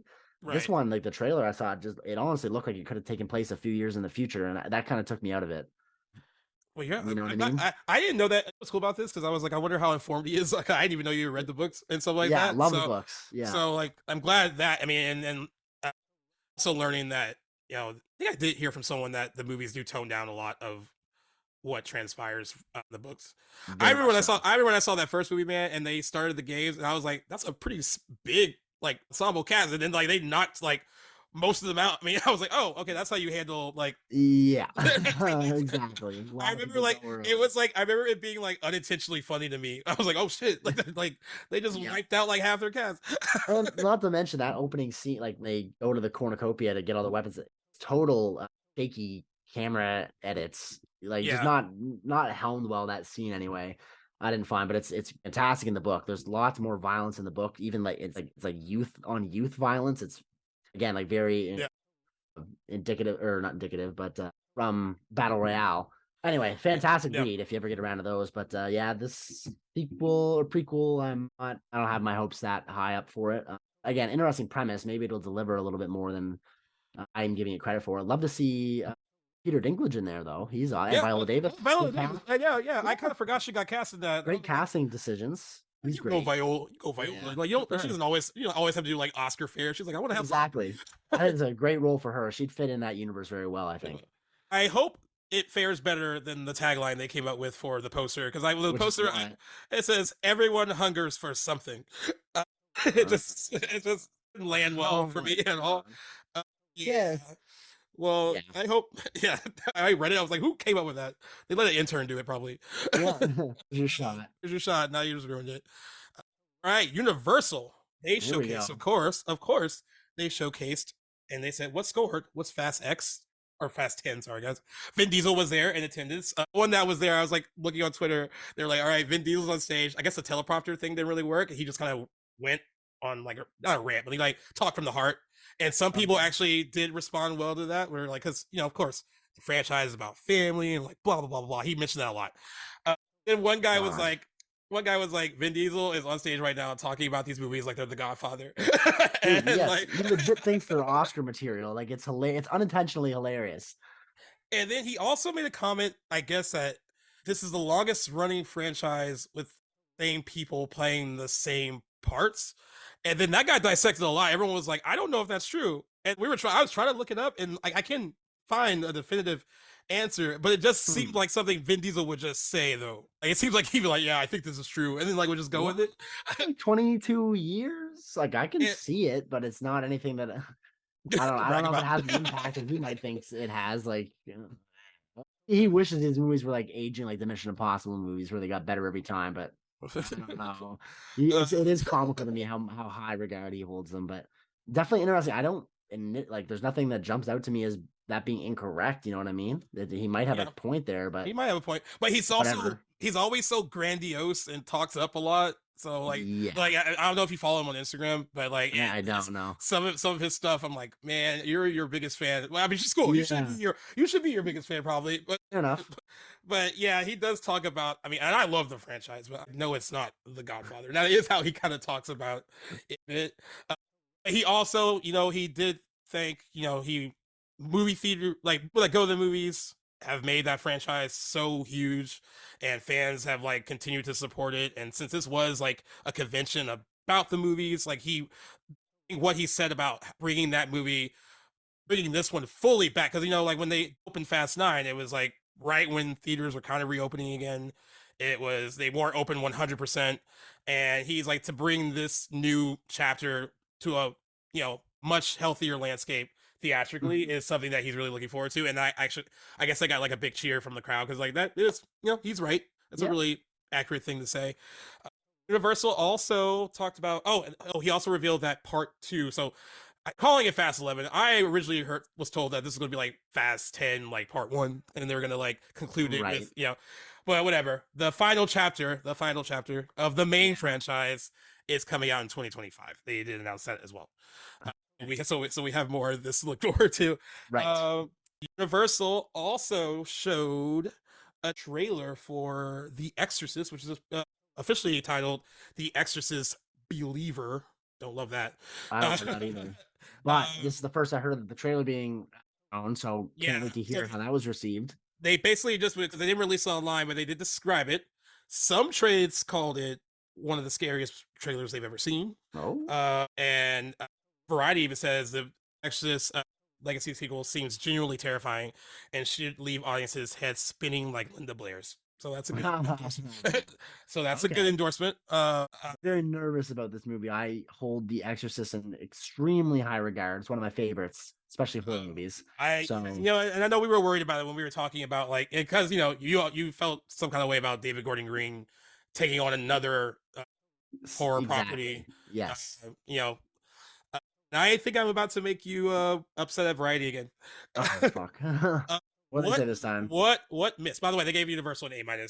They said what missed. Okay. They said this is just going to make you like. I think they're just doing this to dig. I don't think they're not saying anything negative about the movie. They're just saying like talking about its potential box office price. For sure. They said Christopher Nolan's Oppenheimer could be a masterpiece, but will people show up to see a movie about the making of the atomic bomb in the summer? ? Okay, well, irrelevant. I don't even care. It's gonna go. Exactly. Okay, I get what you're saying. It's not like they're like shitting on the movie in any way, but maybe the box office potential. Like a paragraph you need to write. No, that's a great point. It absolutely is not. But it's Nolan. Like you can't. The guy could direct a food commercial and people would go see it. You know what I'm saying? Like, Dunkirk into a hit in the summer, and like that doesn't really scream like huge box office potential, and he did. So I don't. He's one of those rare directors that people will go for the name alone. If Tenet had opened in a healthy theatrical climate and not during the pandemic, that would have made a lot of money too. He hasn't had a movie that has made like even Insomnia made decent money. It could have made more. At the time, it was considered like a little bit of a disappointment given the cast and like the reviews it got. But he hasn't really had like going back to like the following Memento, that's when like his movies weren't grossing that much money. Like this is before he was a household name too. Of course. So like post Insomnia, like even The Prestige like was a decent earner like domestically, and then once you get to Batman Begins, like he hasn't had a flop like or anything really even close to that. Yeah. So yeah, I think I thought you were gonna go in a different direction when as soon as they said they said what missed? Yeah. Like, oops. Yes. But no, I think the anticipation for that movie is quite healthy. I even from like some more like casual movie going accounts that I follow or even individuals that I wouldn't have expected like would be that into this are very much looking forward to it. I see lots of even memes about the anticipation for this movie. Like in the like the pop culture lexicon, I think it is Oppenheimer is something that people are very much looking forward to. I don't get that point at all. Like you said, it could have just went unsaid. Yeah. So, it seems like they just like maybe they just needed to like fill up their word count. That's what like you know what, maybe they had nothing else to really contribute. Oh, they also said, I don't know much about this movie, but they said so what missed for them was they said Ryan Gosling and Emily Blunt in the action comedy The Fall Guy is a tonal miss. So I haven't really heard much of that. Sounds like a good pairing though. But yeah, that's all they kind of wrote about that. Disney, they gave B-2. Said what scored? The Little Mermaid star Melissa McCarthy slayed with her campy take on Ursula's signature "Poor Unfortunate Souls." They said that Little Mermaid does look good. Okay. So there's that. They are happy to report from what they have seen Indiana Jones 5 that it looks more like Raiders than Crystal Skull. That is good too. That is great news. That's very great news. I think they revealed that Harrison Ford is de-aged in the movie for like 20 minutes or maybe more. I forget. It was somewhere around there. Okay. It's kind of interesting too. And from the trailer, the de-aging looks pretty. That could be hit or miss sometimes. Looks pretty decent in the trailer. But yeah, and they also said that the Disney Elemental has the makings of an Inside Out style crowd pleaser. So that's exciting too if you're into the animated stuff. Said what kind of missed though is because Disney already hosts its own conventions like D23 and Star Wars Celebration they talk about his big blockbuster hopes. So Right. they said so much of his presentation was devoted to screening Stephen King's The Boogeyman. Uh, they said a genre that's as far removed from the studio's squeaky clean sweet pot as it gets. But they actually did say that it looks pretty good. What they saw Wait, the Boogeyman's a Disney property? because it's associated with like Fox. Oh, So okay. like, Oh, so right. yeah. Interesting. And it said, and honestly, most of the rest looked pretty meh, including the Marvels, which seemed stale. And they said, Wish, a Disney animated film, looks very generic. It seems like it could have been written by Chat GPT. Yeah, I could buy that. We will see. Or the Marvels. Let's not kick it yet. I'm surprised. I'm surprised that there wasn't more like praise for it. Like that. Yeah. This is where I would expect maybe some disingenuous sort of like just hollow praise for it. Like that would be a good opportunity to prop it up. Something that they definitely need it propped up right now. So interesting that sort of attention. But we'll see. Oh, and Universal also showed stuff from Wicked. Ariana Grande. They said also was very. They thought looked really good. And then also, forgot to mention during Warner Brothers, The Color Purple. They're turning. They're doing that a musical at a Broadway musical, and they're actually adapting the Broadway musical into a film. So Oprah Winfrey was there to present it. Said it looks like it's going to be a true crowd pleaser December as well. They're actually toting that as a musical to really look out for over Wicked, which okay, it's interesting because Wicked is a hugely popular Broadway musical. I actually saw it on Broadway, believe it or not, in grade 12. Oh, really? Nice. And it's the only thing I've ever seen on Broadway, and God, was that ever entertaining. I had a blast watching that. That was super cool. So I'm excited to see the flick. That's really awesome. Yeah. Oh yeah. That's cool. So that was I think that's your CinemaCon recap. Well, that's a lot of stuff from all the studios. Lot to look forward to, I guess. Certainly. From all the major studios. And I do love that the major takeaway though is that like we're leaning all the way in on theatrical releases, and it's good to be back and going to the movies. So that's great takeaway from the entire event. 100%. Couldn't agree with you more. Alrighty. All right. So much to cover in there that I was like we left ourselves a couple trailers we got to talk about, and that was all I think on the schedule. So we chatted about Rise of the Beasts. We talked about Hunger Games. So we got there was a trailer dropped last week for The Haunting in Venice, which will be, as far as I know, the third movie in the Kenneth Branagh led detective series that I think he's directing this one too, is he not? Yeah, he is. I would try and like say the name of his character, but it's Hercule. He's a French detective. I could not even try to pronounce his last name, but those who have seen the first two movies were so made very popular in book form by Agatha Christie. Yes, I was avoid saying the name because I didn't want to mispronunciate but misattribute the author. I wasn't positive, but yes. So she wrote Murder on the Orient Express and Death on the Nile, which were adapted in the last few years and helmed by Kenneth Branagh. So we got the third one to look forward to. Actually, like both. I actually like the first one. I didn't see the second one. I liked the first one though. What I loved about them, both of them. Actually, I like the first one a little bit more, but I love the kind of like throwback, like you have like big star names and this like kind of like ensemble murder mystery. It like felt like it feels like something from a like for time, like kind of like old Hollywood, bygone era. Yeah, and like and I thought he handled that because I actually read Murder on the Orient Express in high school. Oh. I used to love Agatha Christie stuff, and Little Indians is my favorite of the books that she wrote. But I really enjoyed it. I was surprised I remember when I first saw it, I was like, this is like really good. Like it was, and then Death on the Nile, like same vibe with like the cast and everything. But I do love so far, and it looks like he's doing it again with this one. They are aesthetically, even though he is a central character, and of course we have like him as in real life being the central like director of these films, they all so far look very different. Like, I love that they don't like feel the same. So like Murder on the Orient Express doesn't really feel like the Nile. They feel like different movies, and this one has like a little bit of a supernatural like edge to it, a bit inclusion. Yeah, and I think that's a totally welcome change or like addition into these movies. Yeah, I really like that spin on this sort of story. I'm praying that it doesn't end up being sort of like hoax put on by somebody else. It doesn't seem like it's going to go that way, but a lesser movie I think would probably go down that road, and I'm praying that's not the case here, because if they leave some genuine scares in there and there's like actually some supernatural stuff like it seems to be in this trailer, I hope it's not misdirection. because I am so on board with that. So it's actually based on her book Halloween Party, uh, and I'm trying to see. Uh, oh yeah, so it's according to the description of the book, it says a girl at a party claims she witnessed a murder, which at the time she was too young to realize was a murder. Soon the girl herself is found murdered, and Oliver calls in Kuhl to investigate.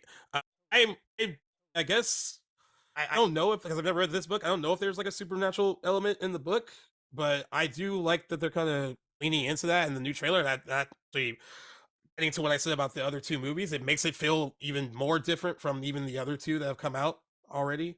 Yes. And again, he put together a pretty big ensemble cast for this one too. Michelle Yeoh, I think it'll be her first movie post winning her Oscar.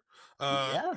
And Amy Dornan is in this as well. Tina Fey, Jude Hill. Like, there's a lot of like people in this as well. He can really, I mean, Kenneth Branagh. It's not hard for him to attract ensemble Big cast that wants to names. work with Yeah, him. no, exactly. Yeah, yeah, but the premise, according to like the movie, I guess it says, Kuhl, now retired, must solve the murder of a guest at a séance he attended, which I guess adds in the supernatural element to it. I Right. don't. I thought it was a good trailer. We were like, I like it. Yeah. You mentioned it earlier. Like, yeah, I thought this one sold this really well, and like again, I love that it looks like tonally different from the other two movies, Very and much so. yeah, I really, of all the ones I think we have to talk about, I think this one was the one that kind of enticed me the most out of all of them. Yeah, certainly I would agree with you on that.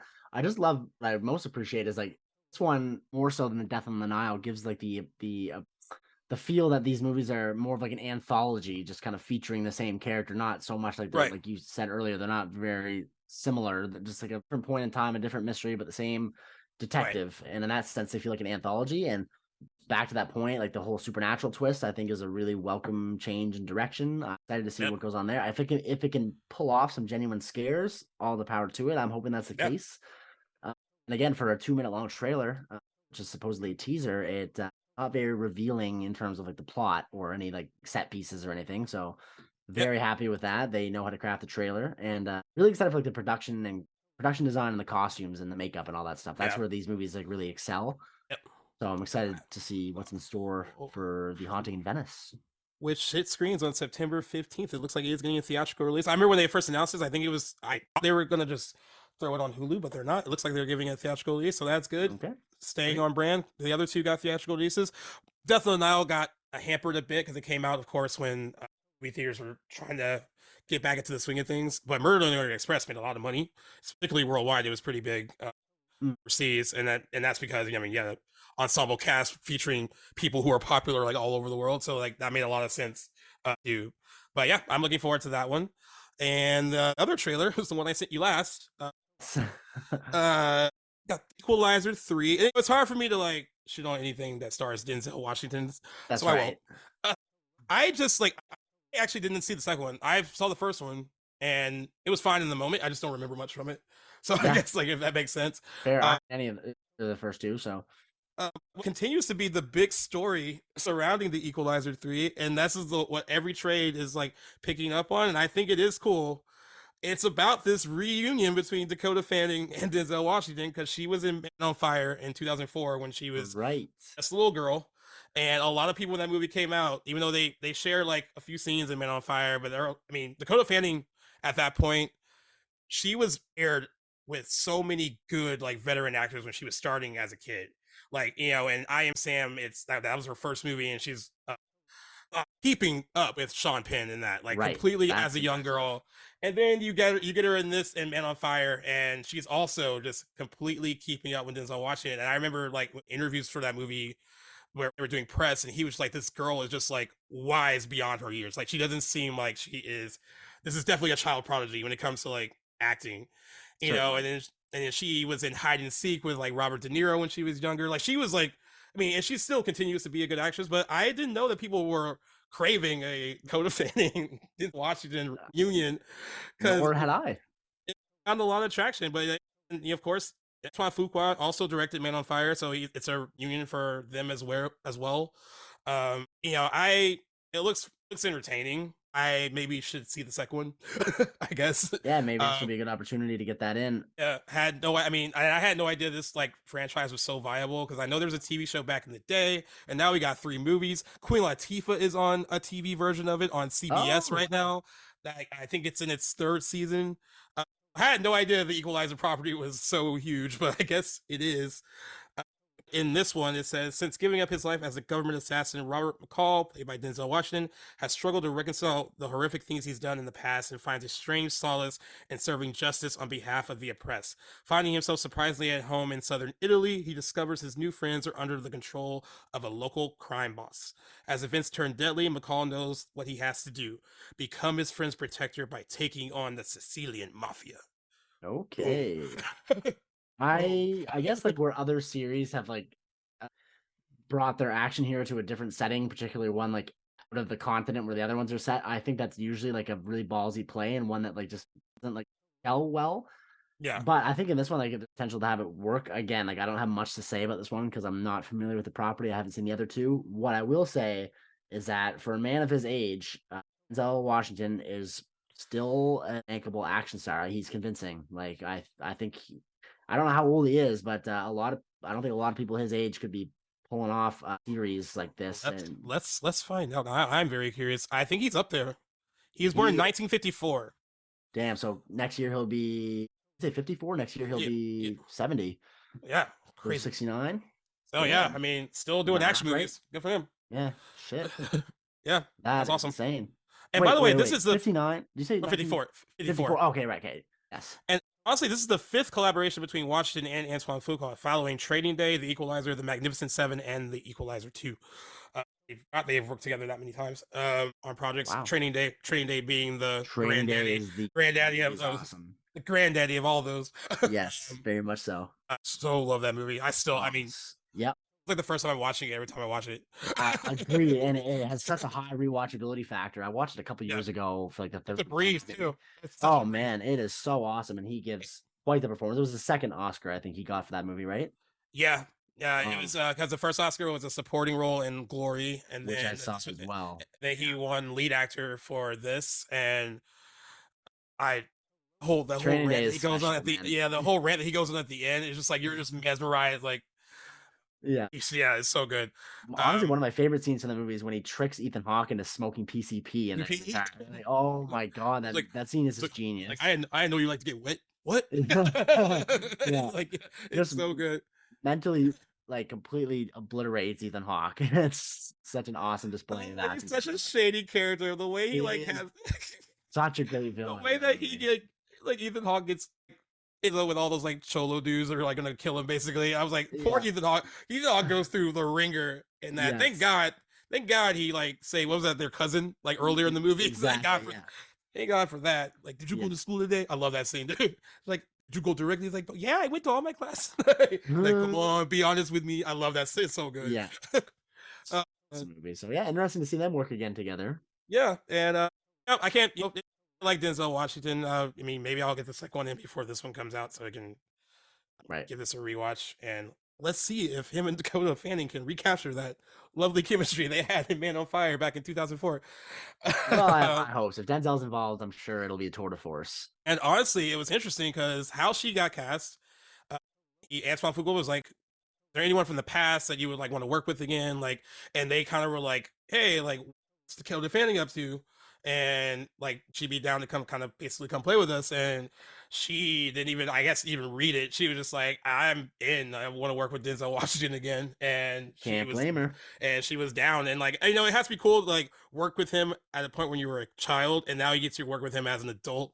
Probably is a really kind of interesting, cool experience for her. So yeah, I like that story seems to be resonating with moviegoers. We're like, yeah, it's so cool to see them back together again, because Man on Fire is a fan favorite for a lot of people. Like, a lot of people love that movie.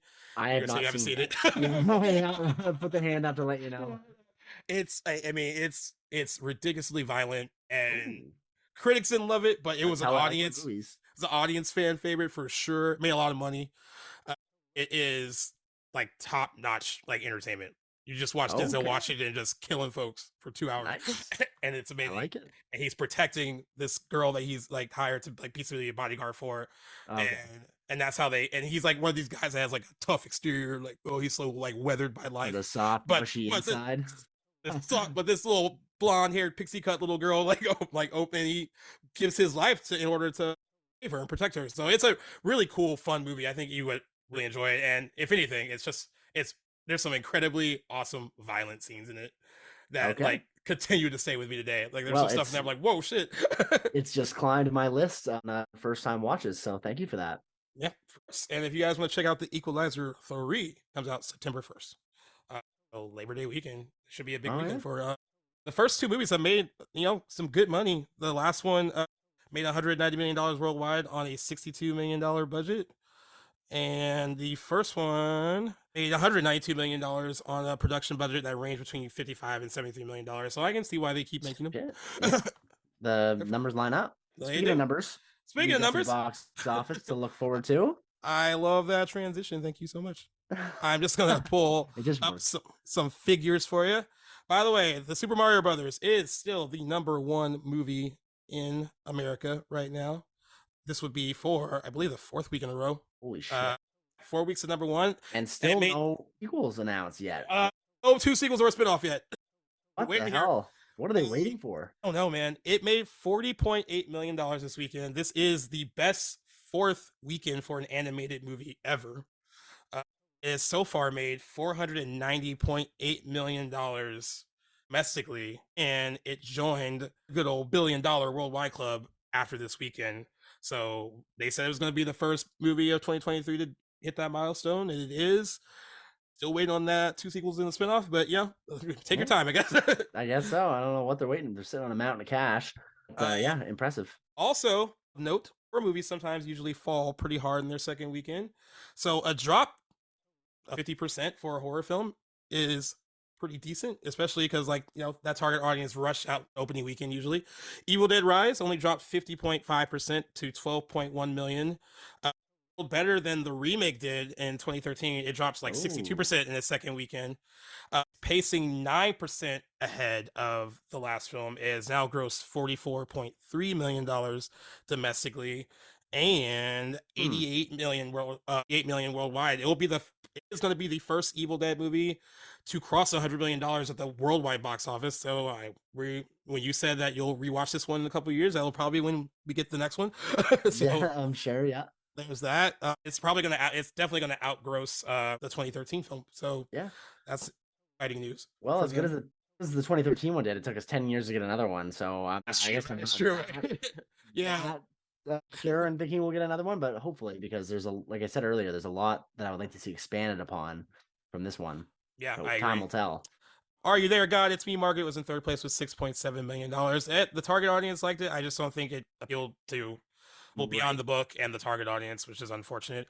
Fourth place, I didn't even know this was happening, but there was a reissue of Star Wars Episode 6, Return of the Jedi, open to $5.1 million, only in 475 theaters too. So that's impressive. I mean, that just shows how much people love those, particularly the older Star Wars movies. I would see that if it was playing of mine. Yeah, that is coming up on. We have their anniversary is later in May, so we'll be covering that one. All the furry little Ewoks in it too. We'll be talking about. And John Wick rounds out the top 5, $4.8 million this weekend.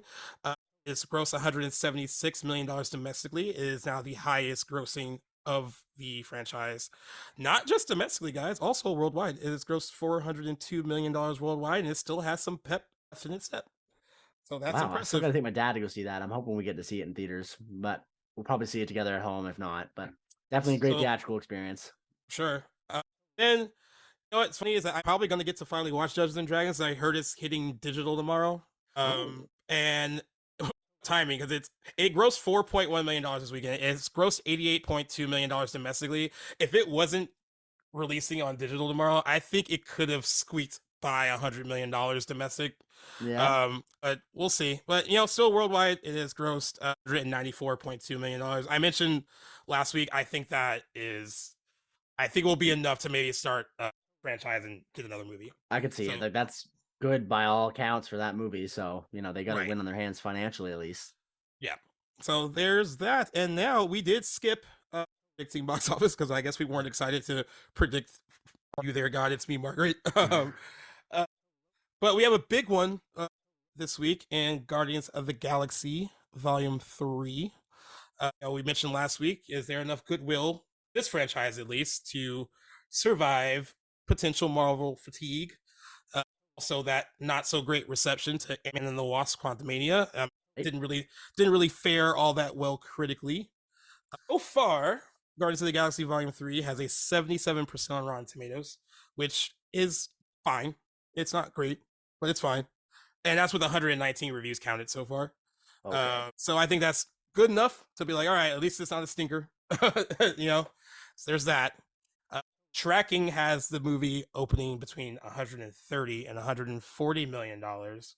I think that can go higher though, because I think that this franchise, even if you're not a huge MCU fan, I know people that actually like these movies, and they're not really fans of the greater MCU.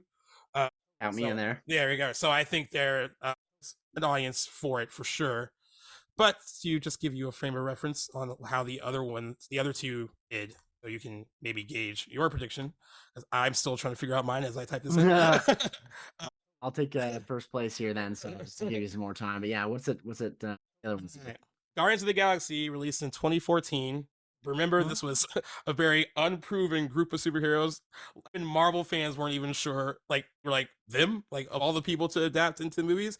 Yep. But it was really well received, made a lot of money. It opened to $94.3 million in its opening weekend. On a budget of $170 million. It ultimately grossed $333.7 million domestic and $773.3 million worldwide. It was a huge hit.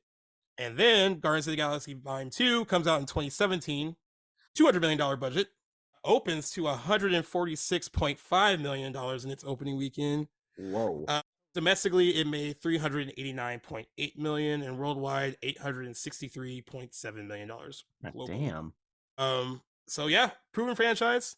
We saw an increase from the first movie to the second. Yeah, by 1.5 times. Holy. Is it possible that we get an opening weekend increase from second to third movie? Given that when the 2017 movie came out, it's a much different time for the MCU. It wasn't so much Marvel fatigue. It's also 6 years ago. Yeah, but this is the final one of at least these Guardians, the final film of their franchise. Yeah. So there's that. There might be a rush factor in to be like, hey, like, you know, we want to see the kind of last hurrah with this group of beloved characters. So I think that could give it a push too. Reviews are decent enough. I think I know what number I want to land on. It's a little slightly above what the second one did. Okay, well that's fitting because I don't think it's gonna hit 146. Ooh. I could be eating my words. Like, again, you never know with Marvel. Just think so many variables that I don't even really know. Like, I can't even say I have an educated guess. Like, I know looking at these numbers, that's quite a substantial leap. I think 146 is a crazy opening. Like, that's pretty high. Yeah. It's so many variables like this in a movie. It's hard to really like know what's gonna take precedent. Like, is Marvel fatigue gonna outweigh like the love that people have for this, you know, this ragtag group of superheroes? Yeah, it's like, you know, they've proven time and time again that they're pretty beloved. They've made tons of money, but there's just other factors that weren't present in 2017. So I'm gonna go with, I want to go with like 135. That's final answer. All right. Final answer 135. You heard it here, folks. And I'm going. What are you saying? I'm going with an even 150. I knew it as soon. I mean, you said you were going up above. I like it. It's a nice round number. That's a pretty good gap. 15 million between us. Well, that'll be telling. Someone's going to be really right and someone's going to be really wrong. Really wrong. Yeah. And actually, I think you've been more right than I have. I don't know about that. There's been times where we've both been really off. Really off. Yeah. We've definitely both gotten our licks, though, but I haven't really been keeping score. That would have been interesting to do, though, wouldn't it? Yeah. Maybe I'll go back and listen to see like which. Sure, I usually write them down in my notes here, so I have a history. I have some physical copies of our predictions here. Evidence, yes, that's what I'm looking for. All right, 150. You said 135. We'll see who's correct. Yeah, and of course, I will remember, like, I put this out on our social so you guys can predict along with us. I feel like this was going to be another one that's all over the place with people I predicting how it's going to open. totally. But yeah, we will share that on the next episode when we report. It's definitely going to be the #1 movie in America for sure. Like Mario's going to Yeah. Mario's about to give up his spot, and then it was a good 4-week run. And it's not saying that Mario still has so much gas in the tank. It's crazy. I think like it's still going to continue to make money It's through still the got early money to parts, through make. the early parts of the summer, which is crazy. You're It's totally right. also it's also the only kid fair in town right now, so there's that. But it's about to get some competition, no doubt. No But matter how good it does, Guardians will definitely be making some money. yes, and by the way, guys, this is actually with this release, everyone's saying it, and like this is honest. This kicks off the summer movie season, so just for Yeah. not just for moviegoers, but for the podcast too. So it'll be really interesting. We're gonna have like a lot of big releases coming out. You know, I think this has 2 weeks to itself, and then we get like Fast 10, and then of course once we get into like June, I feel like there's a wide release almost every week in June. I think So I think that might, I forgot when you wrote it on the calendar, but you wrote something like this was a while back about wanting to talk about like kind of like the summer movie season and how that kind of came about. It had to do with Jaws having an anniversary. Yeah, exactly. Yeah. Probably So, for its like, anniversary. yeah. So that will be fun to dive into during the summer as we kind of kick off summer box office season, which is crazy because I feel like it starts early. I remember when like the sweet spot was like June, July, and now we get like releases in like early May that are supposed to be like big summer releases. That's it's definitely been a trend that's been changing a little bit over the last few years. I think maybe it's something to do with this. I don't know, or it seems like we got nicer weather earlier in the year. Maybe that has something to do with it. Who knows? Also, yeah, only so many months to pack in all these movies, so you got to start somewhere, and makes sense that you can't be competing with only 3 months of the year. It makes sense to throw in May there and even September have some good releases. So. All right, well, Guardians Volume 3 kick us off in a good way. I mean, it's going to make some money, so it'll be fun to talk about. And of course, we're going to have like a lot of big releases like this in the coming weeks that make our box office predictions pretty interesting now that we have some big heavy hitters coming out. Certainly. It all gets started with James Gunn and his beloved crew of ragtag misfits. Yeah, before he fully is in deep with DC. So this will inherits all the DC problems. Yeah. There you go. Yeah, all right, guys. Man. Gaius mentioned, make sure you guys are staying tuned to the socials where you guys can drop your predictions for how Guardians 3 will do it this weekend at the box office. I think that wraps up episode 93, guys. So thank you so much for staying tuned this far in. We love your support. We're glad you guys are here with us. A lot of stuff coming in this episode. So thank you guys for listening. You guys know the drill. You guys know where to find us anywhere on social media or wherever you guys get your podcast at Back to the Blockbuster. That's been us. Gaius, it's been a great time chatting with you. And I will see you here shortly where we discuss the anniversary for Iron Man, the first Iron Man. Looking forward to it. Yeah, looking forward to it. See you soon, in a minute. Peace, guys.